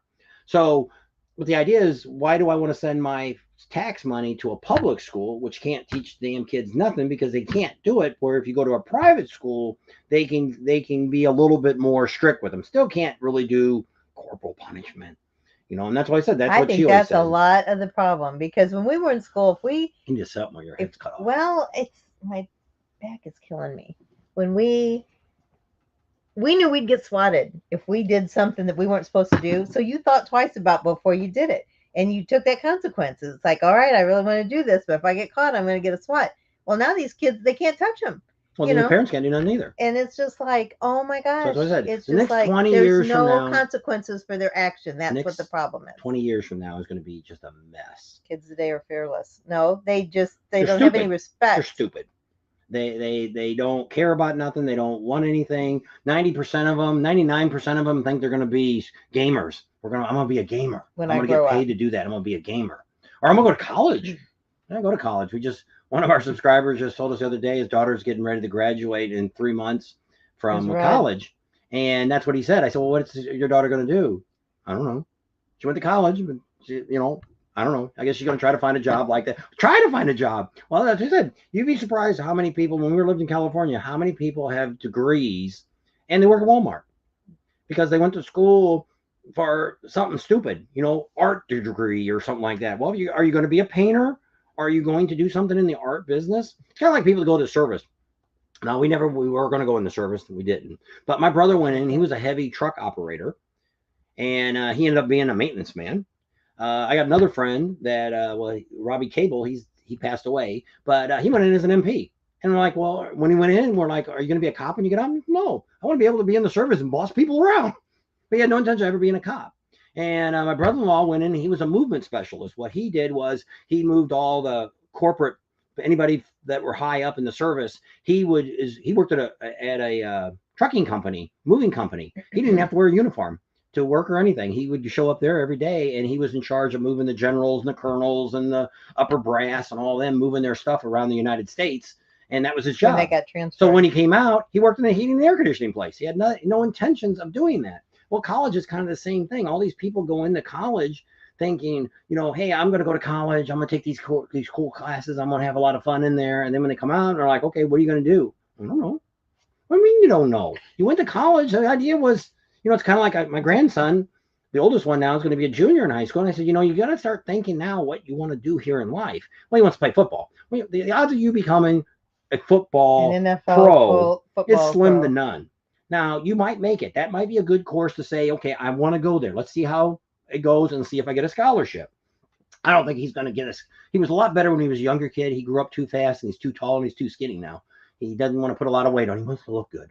And so I don't think he's going to make a scholarship in that, but he was always pretty smart in school, which he's kind of let that slack now to where he could have got what do they call that?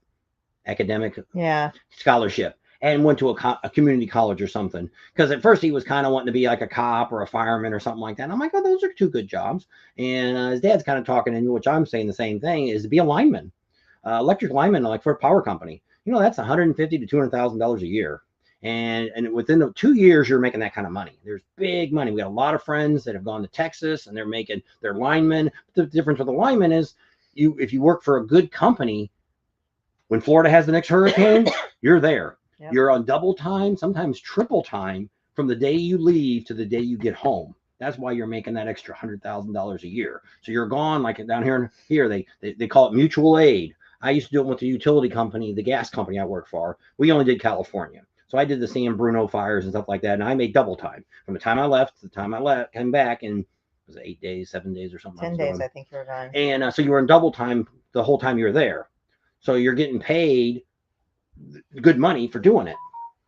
Tomcat said he'd rather walk down the road and talk to himself picking up cans and work at Wally World. Yeah, I would never, because people always say that. Would you ever think when you retire you're going to have to stand down there? No. If I got if I got to the point that I had to go to work again, I would end up, especially now since I have a garage, I would start doing something. I either work on cars, work on motorcycles, or whatever. So what's on now is Jeff. Jeff's one of our friends. He actually owns the Cat House in Eureka Springs, and Arkansas. they're going to have what they call the Spring Fling. So if any of you guys are anywhere near Arkansas, which could be Texas, Missouri, Illinois, any of those surrounding Oklahoma, areas. all the places, it's not that far away. It's the April 20th through the 23rd.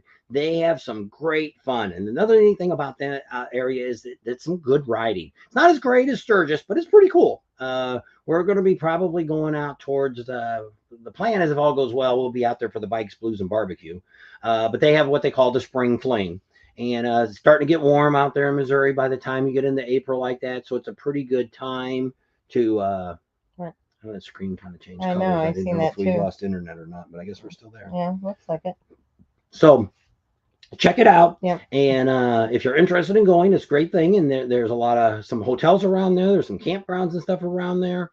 And so it's something to check out. So it's April 20th through 23rd in Eureka Springs, and they call it the Spring Fling. It gets you ready for the spring starting out. Yep. Good riding and stuff. It's kind of like one of the first events that they have there in the Midwest. Yep. Everything about their past diaper change. They got a participation trophy for making a poo-poo. Yes, they do. That's what kids think now. Well, of course, everybody gets a trophy. That's what I said. Yeah, everybody gets a trophy now. And, when I played softball, or not softball, when I played baseball when I was a kid, I was never. You lost. I mean, it's like, well, this is what happened. Our youngest grandson is 7, and he's in a soccer team. And his mom was the coach, head mom, whatever it is. And she got all the uniforms. And so she was looking at all the uniforms. And I'm like, well, here, you've got 6 kids. You got 7 shirts. I said, where's the number 1? She's like, you can't have a number one. And I said, why can't you have a number one? She's like, because then that kid would think he was the number one kid. So it went from 2 to 7. It's all about California.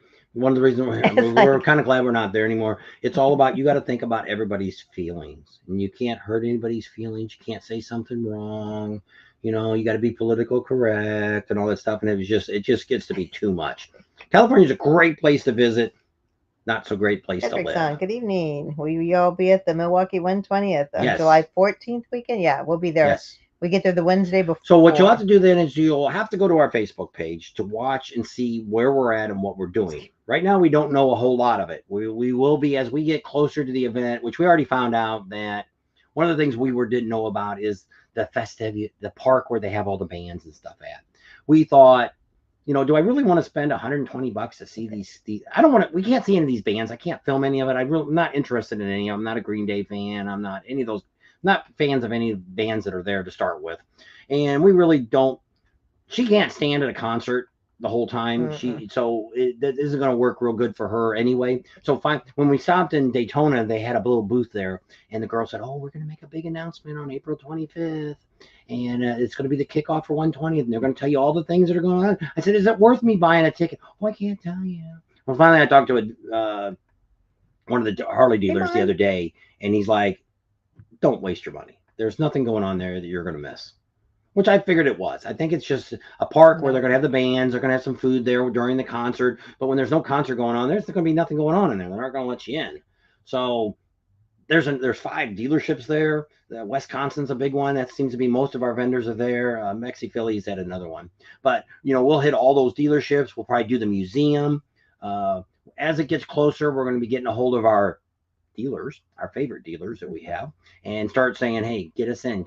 We're supposed to." One of them's promised us that we'll be able to talk to the COO of Harley Davidson. She'll come on our channel, which would be really great, because how many YouTubers, ordinary YouTubers, now some of these big YouTubers that's got a million views, they get, it's like I seen one the other day that got to ride that 131 bike, 135 bike, and stuff like that, and it's like, if we don't have that connection yet, we are starting. I couldn't believe in Daytona all these people that chased us down to talk to us. So maybe we should do a live stream talking with the mayor of Daytona.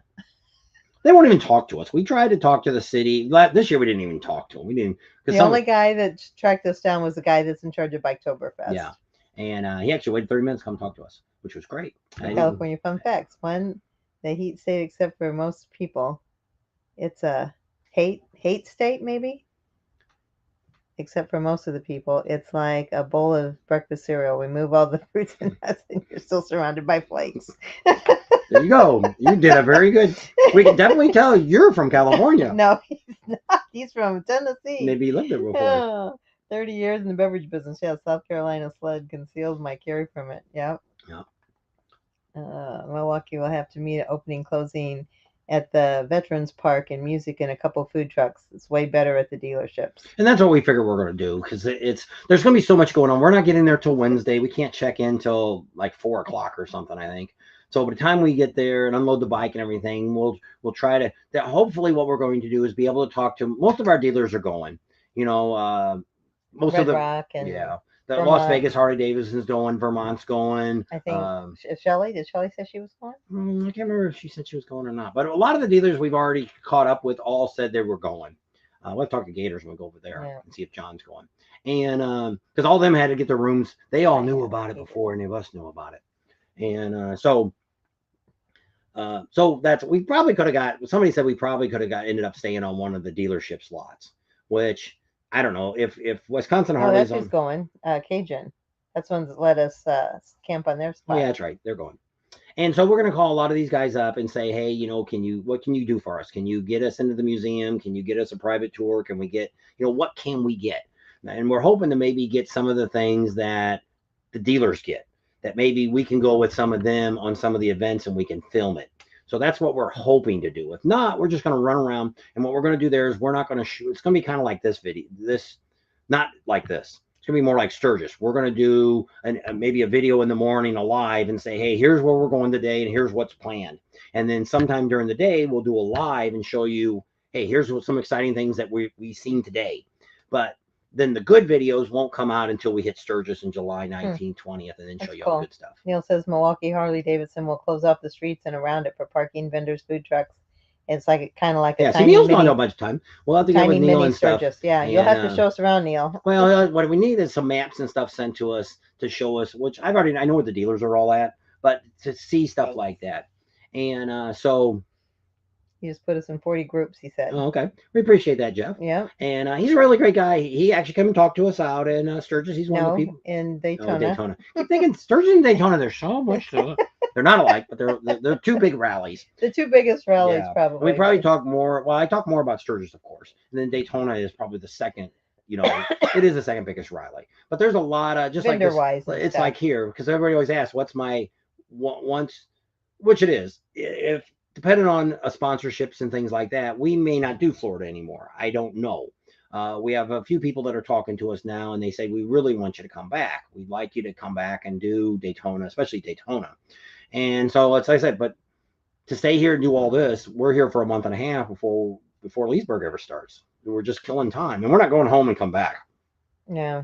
So we've even thought about next year possibly flying in and getting a bike and finding some place to put us up, and then we would cover everything then.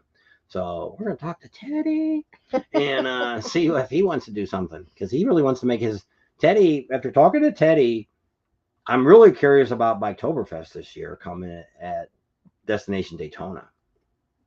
He's got, and I really would like to sit down and talk to him, tell him what we know about rallies and what we see and things like that. And he There's Daytona Dave. and but that's one of the things. But we didn't get a chance. Oh, yeah, that's right. To really sit down with him. If any of you guys are on our Sturgis Facebook page, It's on our personal. It's on the regular page too. It's on Bob and Tam's Excellent Adventure. Also on our Sturgis page. Neil is trying to get a bike build with OCC choppers. I got this big contest going on, and he's number 2 right now. So you can go on to it. They want money, but you don't have to give them money. Yeah.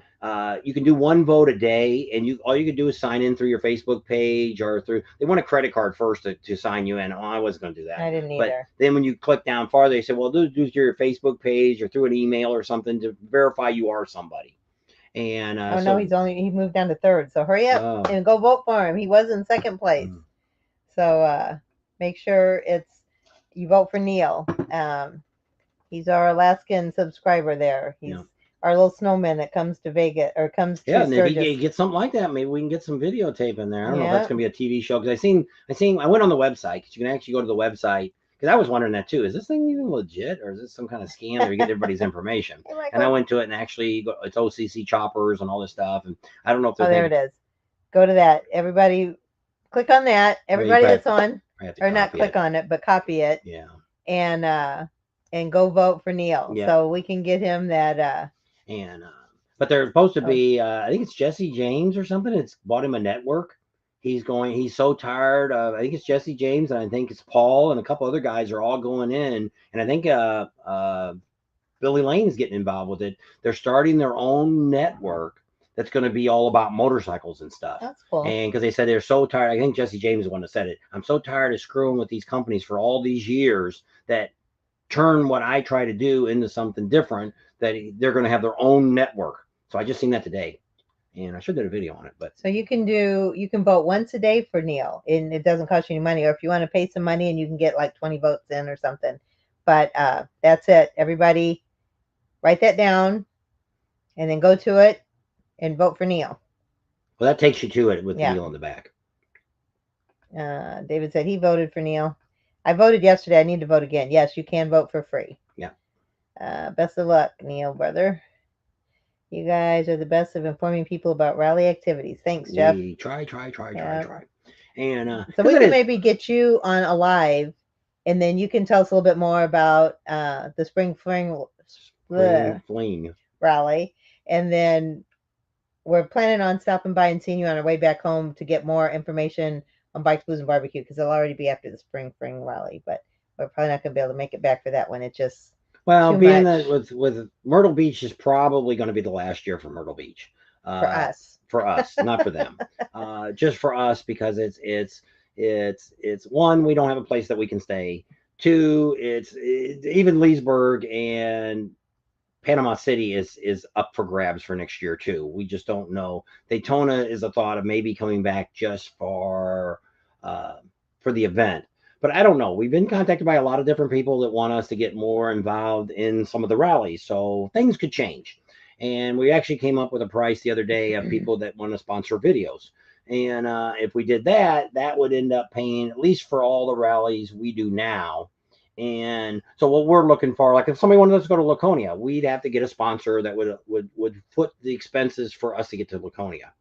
And but for us to go there and justify the cost of going there, it's kind of like if you guys watch the Monkey Man, he kind of says he can't afford to do more than a couple of rallies a year because it's expensive.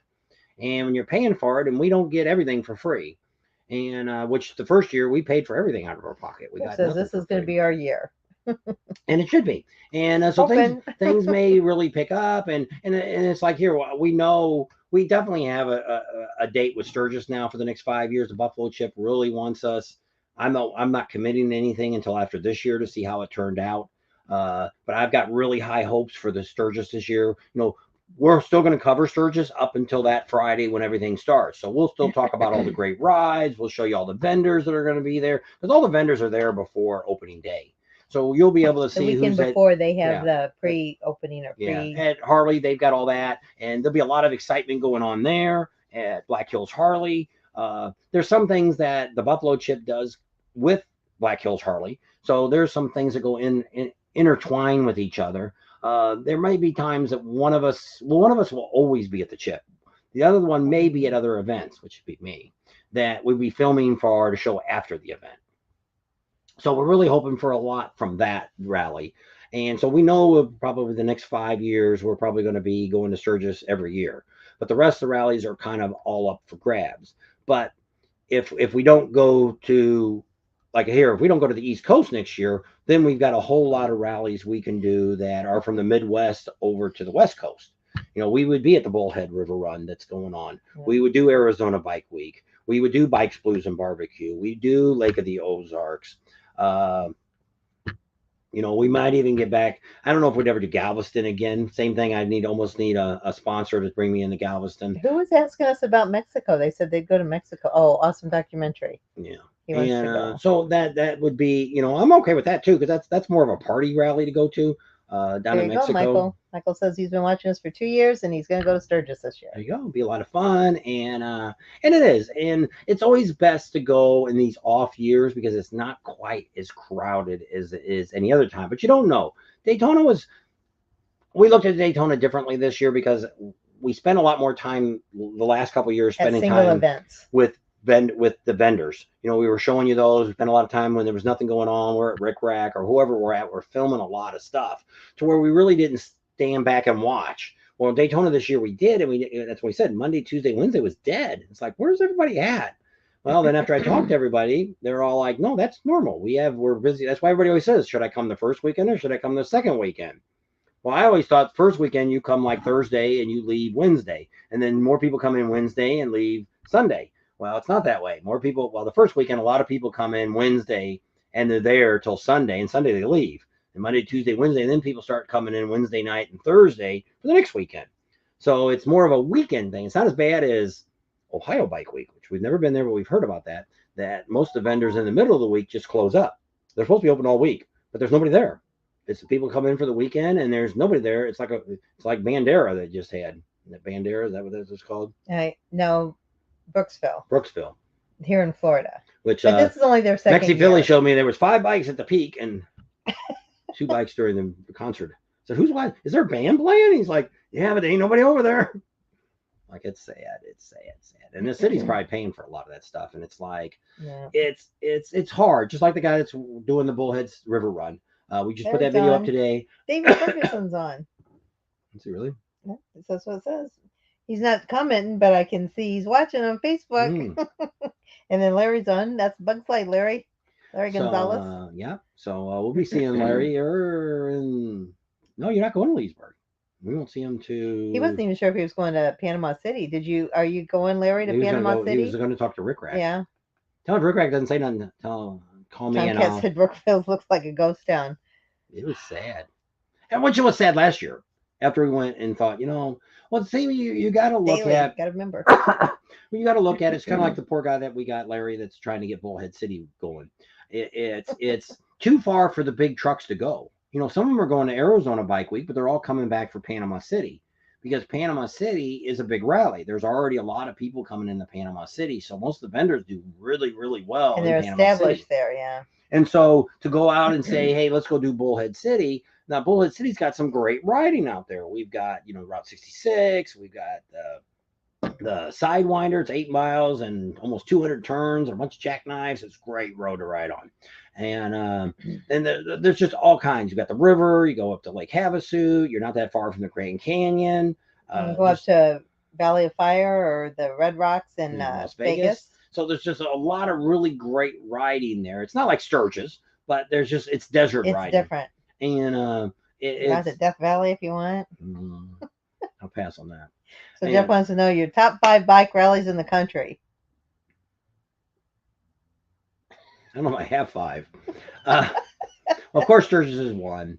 I always say my second one is Bikes, Blues, and Barbecue, but we've only done it 1 year. And the only reason I always say there's 3 things that make a rally great. And what makes a rally great is, 1 is the riding that you can do there.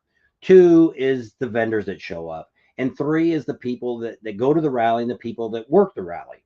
So that's one of the things that I kind of like Bikes, Blues, and Barbecue. Now, we didn't get to spend as much time and at that point, there was only stuff going out there at the Cat House, and there was stuff going at Pig Trail Harley, and that was it because Fayetteville had quit doing their rally. So there wasn't anything else going on. So we only got to see that little bit of it. But there was we actually had one of our subscribers took us out on the Pig Trail and a bunch of other rides and stuff, and thought it was some pretty good riding. Yeah. And I like that. I like to have the riding. The people that were there were all didn't like the riding going up to the. Yeah, getting there was a whole different story. They got jackknives on their highways. I almost flipped the trailer over. And Jeff says if we come back, he'll tell us the way to come without avoiding those. And I was like, holy crap! It was just a ride. Just going across town, you're going through these jackknives. We came up through Branson, so we went through the Ozark Hills to get to. Well, we're on a highway. It wasn't no back road that had jackknives. It wasn't like Iron Mountain we were on. Seemed like it. Went through the eye of the needle and everything. And it was like, I like that rally. Lake of the Ozarks, so. You're better off saying rallies I don't like. That would probably be better off saying that, if you started with Laconia, if we started up there, 1 for us, it's a really long distance. 2, even though the racetrack and the main drag is only 25 miles, it's a boring 25 miles to ride. It's not any exciting riding there. Even up in New Hampshire, when riding some of the other roads are more exciting than riding there. Down there on their beach road or Lake Road or whatever it is they closed down, it's nothing but freaking t-shirts. There's only one real bar there. Weir's Beach. And that's it. And it was just really boring. The dealership didn't have very many vendors there. Over by and everything's on a hill. So like where Speeds is at and over the drive-in, it's all hill. You're walking up and you walk down the hill, walk over here, and the traffic is the traffic is worse than it is the worst traffic on the weekend. We want to go 1 mile and it's 45 minutes. And cars were all there. It was cars in our way. Can't split lanes, can't ride down the side. It was just insane. So that I would probably say that's probably my worst rally. Next one right behind that one is Galveston. Galveston is Galveston. 1, there's not a whole lot of riding there. Everything's just kind of right down there in that little loop. A lot of vendors and stuff. The vendors are just kind of scattered all over. They got some vendors across the road. Some of the bigger trucks are over there. Then the rest of them are out by the golf. I guess that's the golf. Yeah, the golf out there. And I don't know. It was very expensive. And I don't know. There wasn't any riding. The vendors were there. There wasn't much riding though. But there was a big variety of people. Well, yeah. And everybody was nice. Yeah. So that was a positive. The people were really nice. And so that's one of the reasons we decided not to go last year because it was going to cost us $3,000. And once again, I also look at the viewership that I get. Does Hollister still do one? No, they Jeff says, Hollister has like a field that they do something in, but the city of Hollister does not endorse a rally. Uh, so then from there, probably Panama City. It's not much of a motorcycle rally either, but it's the closest thing that I see that is like a beach rally. Even though Daytona's on the beach, you can't get to it. All the hotels are in the way. Panama City's got a lot more bars and stuff that are on the water and stuff, and it's not too bad. And plus, we got the great ride. We go up to the Destin up to McAllister's. So I like that. And so there's along that coast. There's a pretty nice coast ride you can ride. But traffic on the weekend gets really bad there too. So I have to go during the weekday. And they're getting bigger concerts and stuff there. If you're a concert person, we're not big concert people. That's not one of the reasons we go to a rally. We like to go to concerts. We've been to quite a few. But we go to concerts to go see concerts, not to go to a motorcycle rally and see a concert. Thumbs up. So that's not a big one for us. Lake of the Ozarks. Now this year we didn't go. They're getting bigger and better. Last year they didn't. 2 years ago we went. They didn't have very many vendors, and that kind of sucked. They don't. Their Harley dealers just not that big. Their lot's not that big. They can't really have a lot of big trucks and stuff on it. That kind of sucked.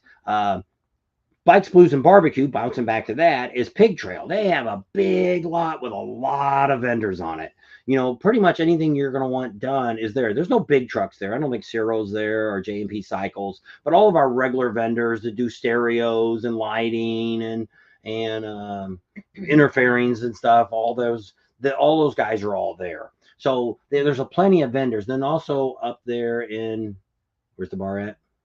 Eureka Springs, there's a Harley dealer there. It's just a clothing store. Well, they have a big parking lot, and they have some vendors in there. And so there's vendors there.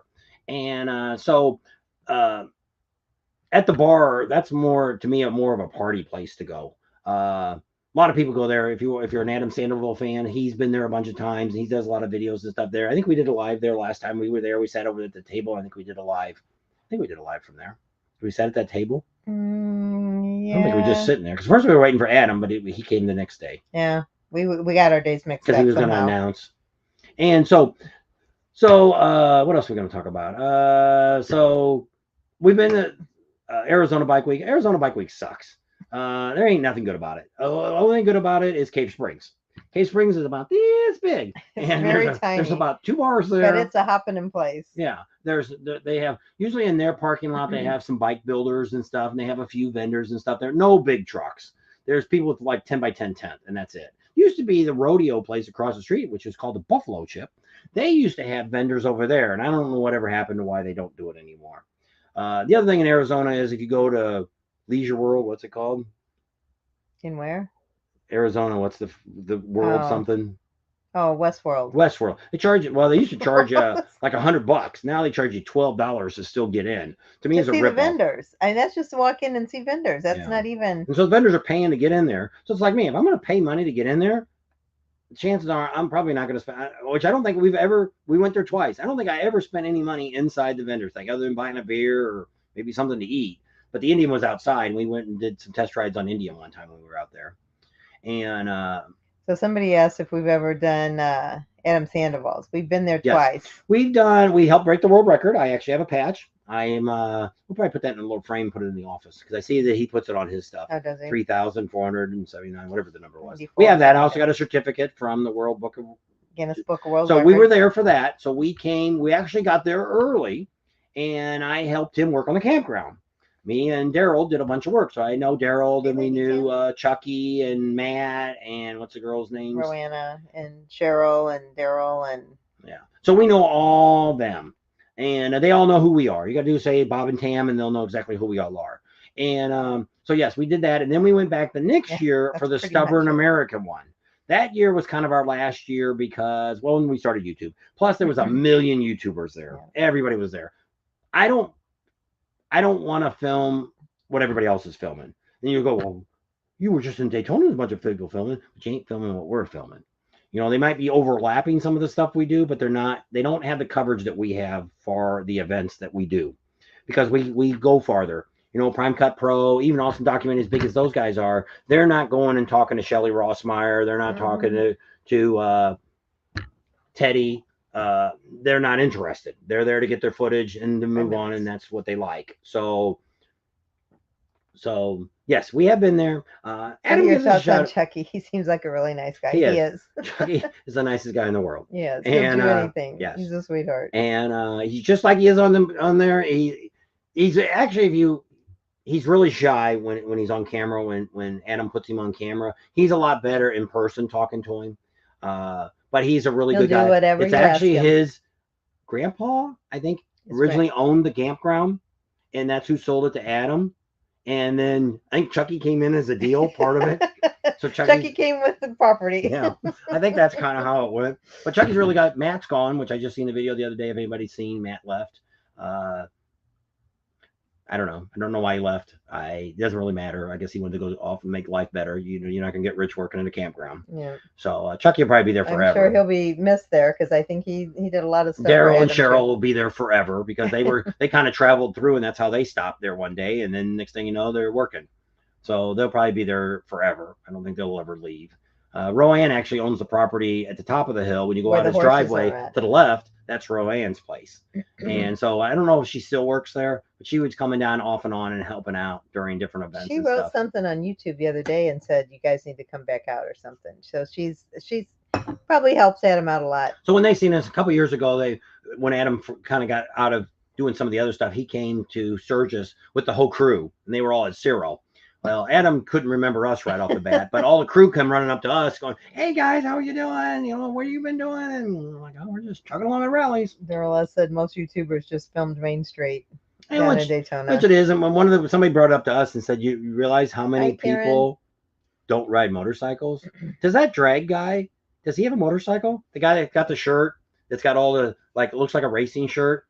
I've clicked on a few of his videos lately, and I never see him on a motorcycle. Does he have a motorcycle? Does anybody know that? I don't know. Ryder X might know. He watches him a lot, I think. Yeah. Is Daryl really that grumpy, or is that his persona? He's that grumpy. Me and him got into it. So you know how I am. Me and him got into it one day. Well, the first day until they figured out that I knew my crap, and he was okay with it. My phone's going to die. Oh no, Karen. All righty. Go charge your phone. And so yes, Daryl is exactly, he doesn't want to talk on camera. Now if you're there, like with me, when I started working with him, the more I worked with him, the more he talked to me. And now I don't know any personal stuff about him or nothing like that, but we talk about the campground and different things like that. And we got to be pretty good friends, I guess. And I had no trouble with him. And he actually gave me we had a barbecue that day. We had a barbecue that Adam had a bunch of stuff brought in. Mostly, I think everybody that worked there, they brought stuff to food. And we had a big barbecue, and Daryl stood up and made sure they gave me a big round of applause, because if it wasn't for me, they wouldn't have, all the electrical stuff would never got done. Daryl does it all by himself. Yeah, Daryl does all the electrical work. And so all the stuff that needed to be done, I was able to go, which I told him, I don't need a babysitter. Tell me what you want done. I'll go do it. And then, and so when I started fixing stuff, then he started saying, "Oh, can you go over there and look at that? Can you go over there and look and see what's wrong with that? Can you go over there and fix that?" I'm like, "Yeah, let me go look at it and see." "Oh, okay. What's it need?" "Well, it needs a new, the campground's flooded a few times, and a lot of the outlets have flooded, and they're all rusted up, and they shorted out. So you just have to pull it out, clean the wires off, put a new plug in there, and it's good as new again." So I did that on a couple of them, and he's like, "Man, you really saved me, because I didn't have time to go down there, and those people needed their electric." There's actually people already rolling in and plugging in, and power worked for about 2 seconds, and pop. So Tomcat said he bets the Daytona Mayor doesn't have a motorcycle. I bet you don't either. I don't know. Alrighty, so you've been on 2 hours. Holy Jennifer Jupiter's Batman. Are you done? I guess. What was I asked a question? Oh, about the cycle guy. Oh yeah, the cycle. Nobody answered. Well, where's Ryder X? I don't know. He was on there. Probably a slingshot. I don't know. Somebody made sure, because I was talking about Can-Ams. I guess Can-Ams are 3 wheels. It's 1 wheel in the front, or is it 2 wheels in the front, 1 in the back? But it has handlebars on it. So I did see somebody posted that today and said a Can-Am is actually closest thing to say it's a trike. And I kind of put a Can-Am and a Spider and all them crazy things all in the same basket of Vanderhall. And they're all neat things, but don't really belong in a motorcycle world. I don't know. I guess the Can-Am, I guess you do. I'm okay with a trike. Yes, long time ago. Born Free. That's the one in Irvine at the park. That sucks. It's old school motorcycle. Which is Oh, here's I what. thought you did. He says he doesn't really watch Cycle Drag Guy. Uh, Well, when I okay. asked who he was, you said you knew who he was, so So that born free. Born Free, I don't know what the hell it was called. We went to it, and you got to go in. We went for one reason. Larry Hagman was going to be there, and I went to see Larry Hagman. And I think I'm not even sure we had a motorcycle. Yeah, we had a Yeah, motorcycle. we had, I think, the The Honda. And so we drove down in there, and they had one big stand selling beer, and they might have had one area selling food, and that was it. There might have been somebody selling T-shirts or They were having leather. a concert or something. Yeah, I had some band there, but I mean, there's nobody well known, and they were doing all those biker games, roll a barrel, bite the wiener, all those stupid things. Well, I'm not in. I don't play games. I'm not a game type of guy. And Buffalo Chips listening, too bad. They want all these YouTubers to come and do games. And I'm like, well, I thought they wanted you guys, people that are staying with us, to compete against other YouTubers' subscribers. And I thought, okay, I'll do that. I'll help get that implemented and get it going and all that. Then she goes, oh, no, they want you to do it. I'm like, first of all, you're not going to get Adam Sandoval is not going to play a game. You're not going to get the Monkey Man out there to play any game. You're not going to get Prime Cut Pro or Awesome Documentary. None of them guys are going to play a game. She'll play the game, but nobody else. You'll win them all, I guess, because nobody else will want to play the game. It'll just be me. Because there's nobody else. I don't think, Emsel Adam can't come over there, so he wouldn't be there. So I don't know who other YouTubers are out there, but I mean, the rest of the YouTubers probably. Moda might play it if he was out there. Yeah. He didn't go to Sturgis. I don't think you have to buy a park pass. I'm assuming you're talking about like Custard State Park and all that. Or are you talking about the chip? Is it essential to buy a park pass when you are at Sturgis? Okay. Somebody asked that question today on one of my Facebook Sturgis page. And I don't understand when you're asking for a park pass, what are you wanting to do? Sturgis doesn't cost anything to do anything in Sturgis. Okay. To get into Buffalo Chip. Well, you can go to the outside where the bar's at and the Wall of Death and all the bike shows and all that. That's all free. Don't need a pass for that. You don't need a pass to go to Full Throttle Saloon.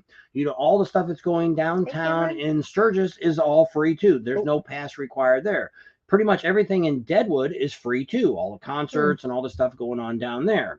Now, if you want to go into the Buffalo Chip where we're at and all the activities that are going inside the campground and see the concerts, you need a pass.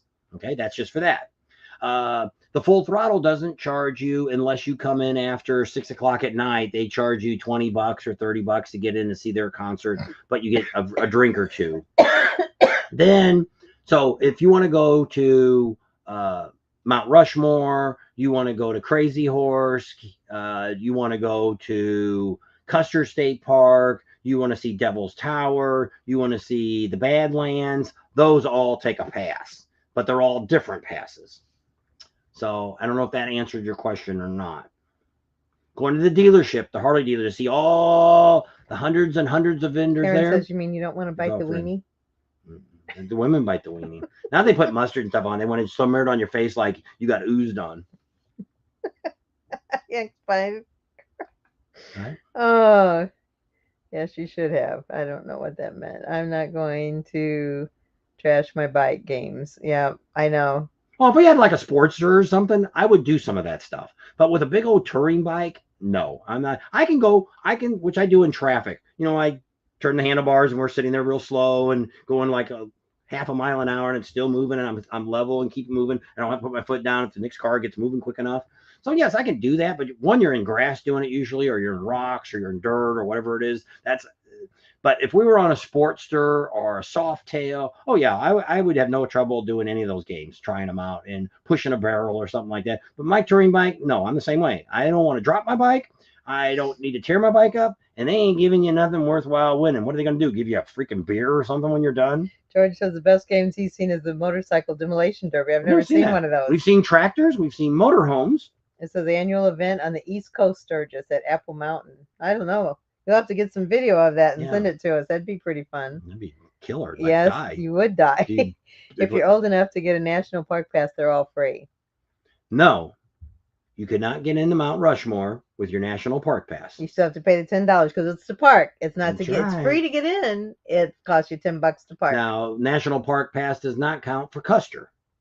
Custer State Park is It's a state park. So state parks do not go under the national. Now, some parks do, but most of them don't.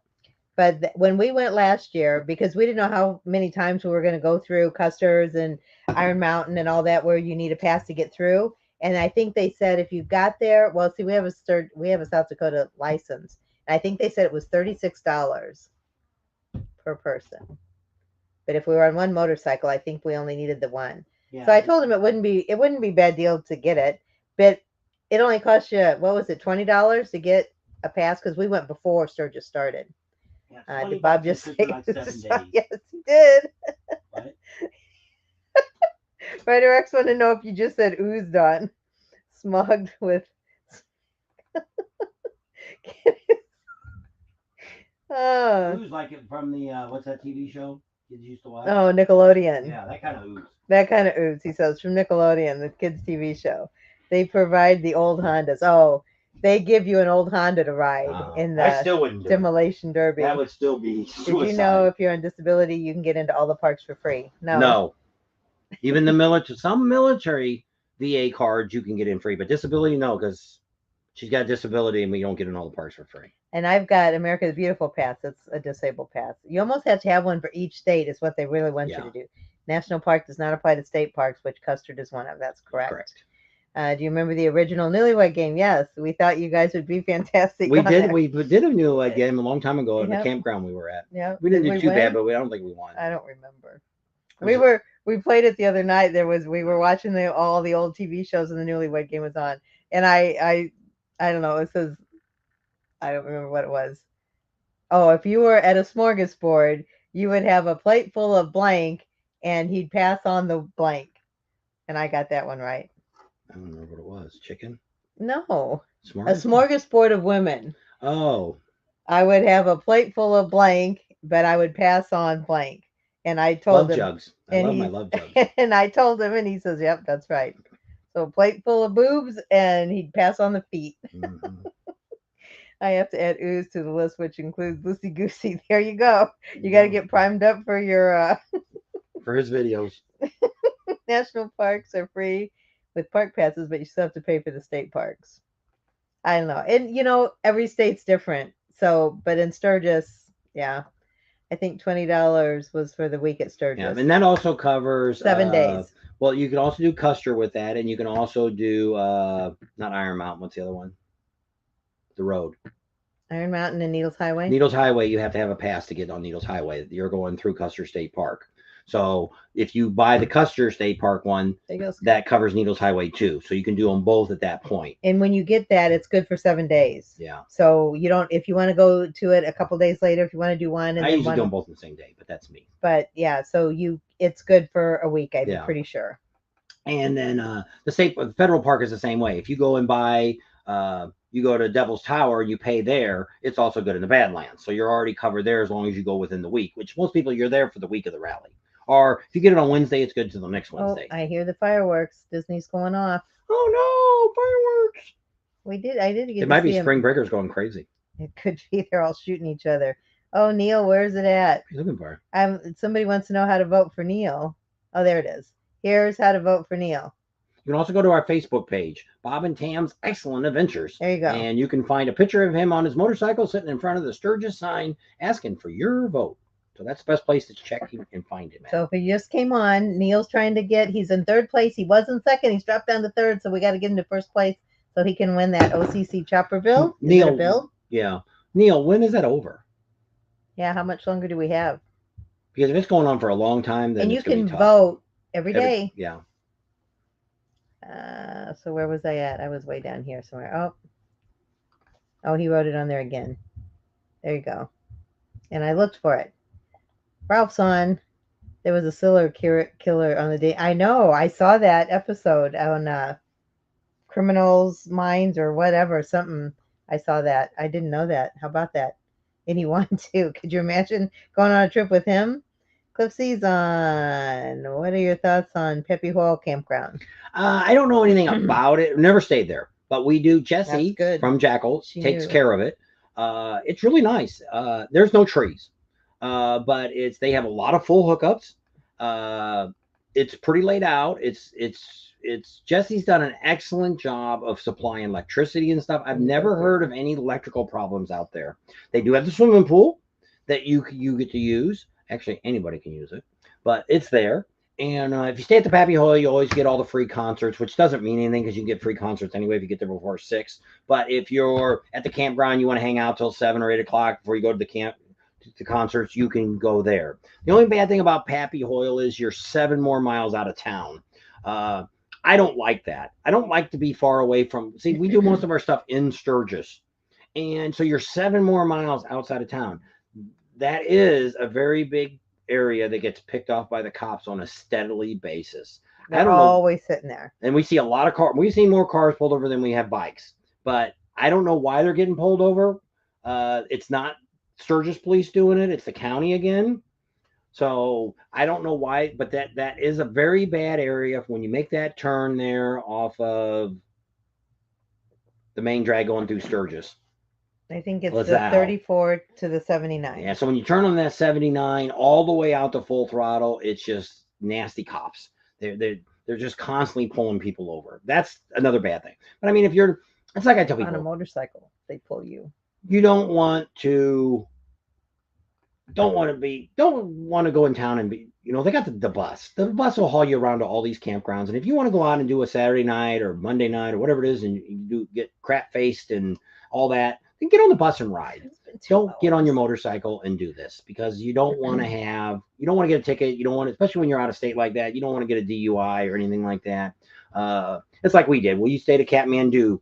The first time we went to Sturgis, we stayed at Kathmandu and rode his bus. And it was great. We could get on the bus, we could ride downtown, we could walk around, we could have some beers, get back on the bus, ride back, go to our camper, and go No to sleep. problem. Yeah, and didn't ever have to worry about a DUI or anything else. And I like that. The bus is a little different because they're stopping at all the crazy campgrounds. You're on a route.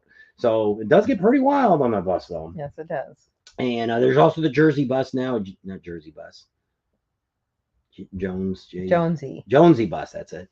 They're also out there too. We did a little video on them last year. They got the little Twinkie buses that they run around, and the van looking buses, and a kid bus. And so yes, other than that, that's the only thing I think that's bad about Pappy Hoyle. I wouldn't mind staying at Pappy Hoyle other than the 7 miles.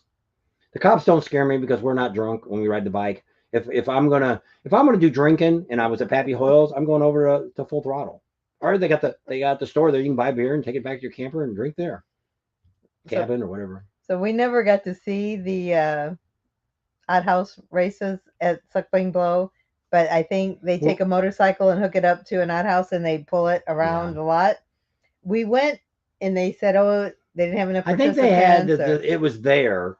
I think they either just finished it or they showed it how to do it, but they never. I don't know. We didn't actually get to see it. Yeah. We heard about it. We'll probably see a lot more this year because we're probably going to spend most of our time in that area, Suck Bang Blow, Beaver Bar, all that kind of stuff. We're going to pretty much spend most of our time there.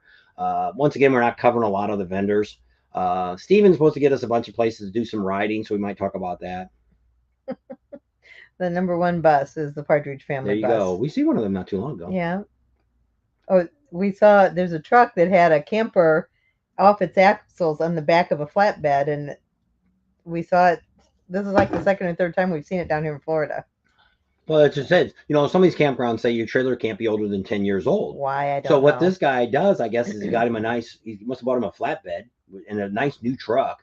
And he took an old trailer, took the axles off of it, and bolted it to the flatbed. So what year is it now? It's the year of that flatbed. So if it's a 2020 or 2018 or 19, whatever it is, even though the trailer might be a 1940 piece of crap, it's still you can't say nothing about it because the title says it's a flatbed. Yeah. So the guy's actually kind of smart. Looks kind of hillbilly, like the Clampetts going down the road, but I guess it works. Whatever works for you. That's right. Whatever floats your boat. Everybody's got their own. 2 hours and 13 minutes. Oh no! I used to ride a short bus to school. You were one of those kids, huh? How many people got on? 87. Not bad for tonight. No. and went pretty smoothly tonight. I Yeah. didn't run out of things to talk about. Do you ever? Yeah. Well, I was kind So, of wondering there for a while, and then everybody started talking about yeah. something. Somebody asked questions. Still, So, that one guy never asked me about the permits. I wanted our passes. I was wanting to know what he was. it's Daytona Dave. I told him I'd call him. He wants to know where to get him now. So I it's will take.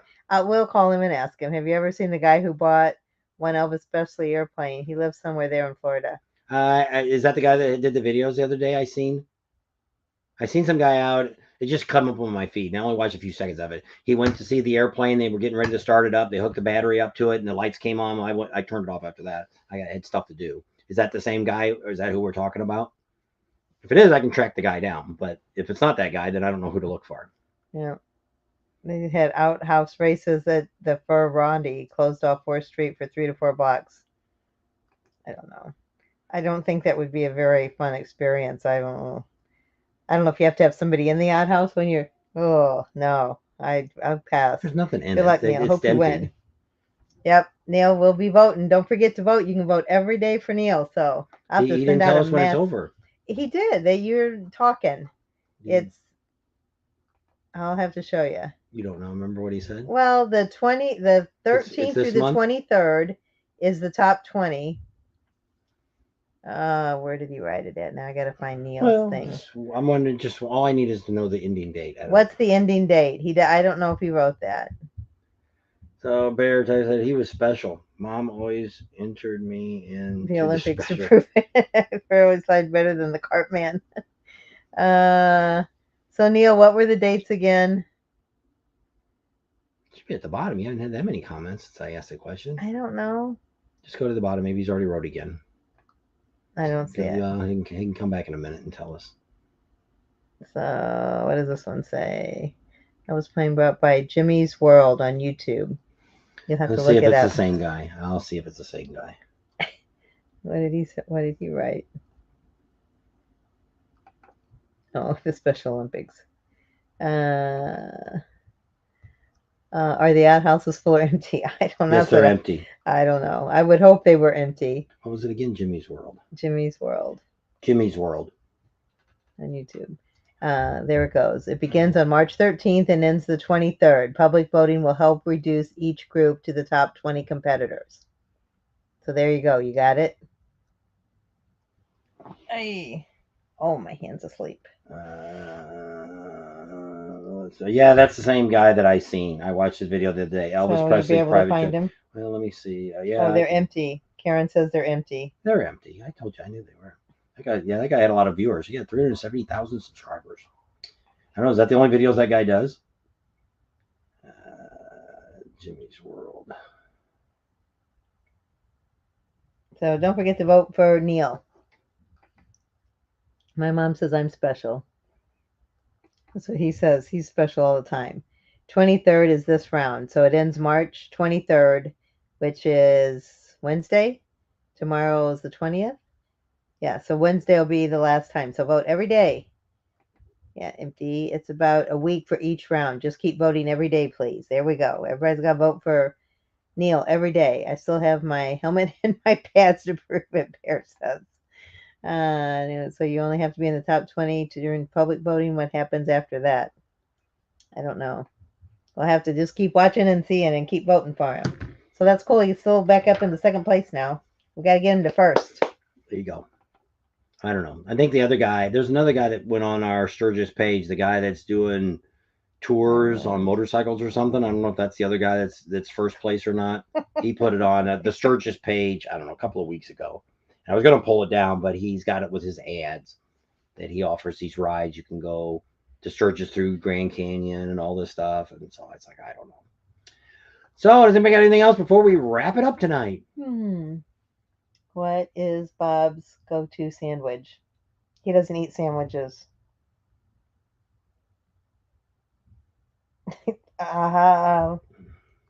Hamburger. That's about the closest thing roast to beef. Well, we want some Hardee's roast beefs. Those are good. And she likes Lions roast beef. The Monkey Man talks about those. Those are in St. Louis. There's fireworks. Yep, I can hear them. You can always get to work at a house in a honey bucket driver. They supply the gloves if you prefer to wear them. Ugh. I voted for Neil. There you go, Stephen. Top 15 begins March 23rd and ends March 30th. Public voting will help reduce each group to the top 15 competitors. Top 10 begins March 30th through April 6th. Public voting will help. There you go. That says it all right there. So you just have to continue voting for Neil. Cheeseburger is his favorite. I'm not a big cheeseburger guy. I'd Just rather have a plain regular old hamburger. No, actually, my best favorite sandwich is barbecue. Oh, pulled pork. Well, that's not a sandwich either, It's is a it? sandwich. It wasn't pulled pork On a bun. sandwich. Sandwich to me is bread. Like Well, isn't a bun? bologna sandwich, a ham sandwich. I eat all that, but that's not my favorite thing. I eat it because there's nothing else to eat, and it's. I'm late, Rick says. You are, because we're leaving. Sorry. Ride safe. Enjoy life. So when did you say you're supposed to pick up your camper, Lady Tam? And are you getting it in Arizona? Because I think she's been down in Quartzsite.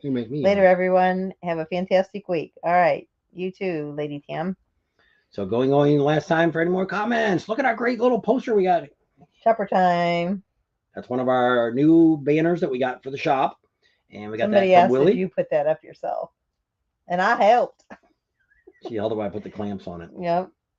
Can't go wrong with the peanut butter and jelly. He just likes, was it butter and jelly? His mom used to make him. I've never I made traded it. all the time and got rid of it. He gave it to Brian. He always liked it. Bucky's brisket. You know, I'm going to pass on that. The last time she had it wasn't that good. Normally it is, though. We get the pulled pork. I got the brisket because I just wanted to eat the meat. I took the bun off. There was 3 slices of fat. No meat. So I wasn't impressed with the brisket. I'm here because of an acute crush on Tam. I'm not even going to try her sealer, but if you mess up, Bob, I'm in. You have no idea what you're getting a handful. Good night. Good night, crap on a cracker. I asked. Voted for Neil. There you go, Red King. Thank you. April 1st, April 5th. Still goes off grid outside of St. John's, Arizona. That's where she's at. So she gets it April 5th, and she's out of St. John's, Arizona. I don't even know where St. John's is at. Is that down by Phoenix or Quartzsite? I don't know. Didn't hear who won the bike in Daytona Veterans. I bought 5 last year at Myrtle Beach. I don't know. I can call Kenny and ask. Probably not you because they would have called you right away. Yeah. Oh, yeah. They call right away. Neil says, good night, all. Don't forget to vote. Vote for Neil. Vote for Neil. Are we done now? Yeah. That was it. So thanks for hanging out with us today. We had a great time. Don't forget about all the rallies coming up, especially the Spring Fling Rally out there in Eureka Springs, Arkansas. That's right. And that's in April 20th, right around in there. 23rd to the 28th or something. I thought it was 3 days. The 20th through the 23rd then. No, it's the 23rd through the 26th. Anyway, don't forget, look it up. Comments. And subscribe to our channel if you haven't already. You guys are awesome. Thanks for everything you do. Thank you, Bear. Hasta luego, 15 Nation. Hasta luego, baby. Oh, there was probably Karen saying goodbye. Her little picture didn't show up. 15 miles south of I-40. Alrighty. It could be anywhere. Well, I'm assuming I-40's a big.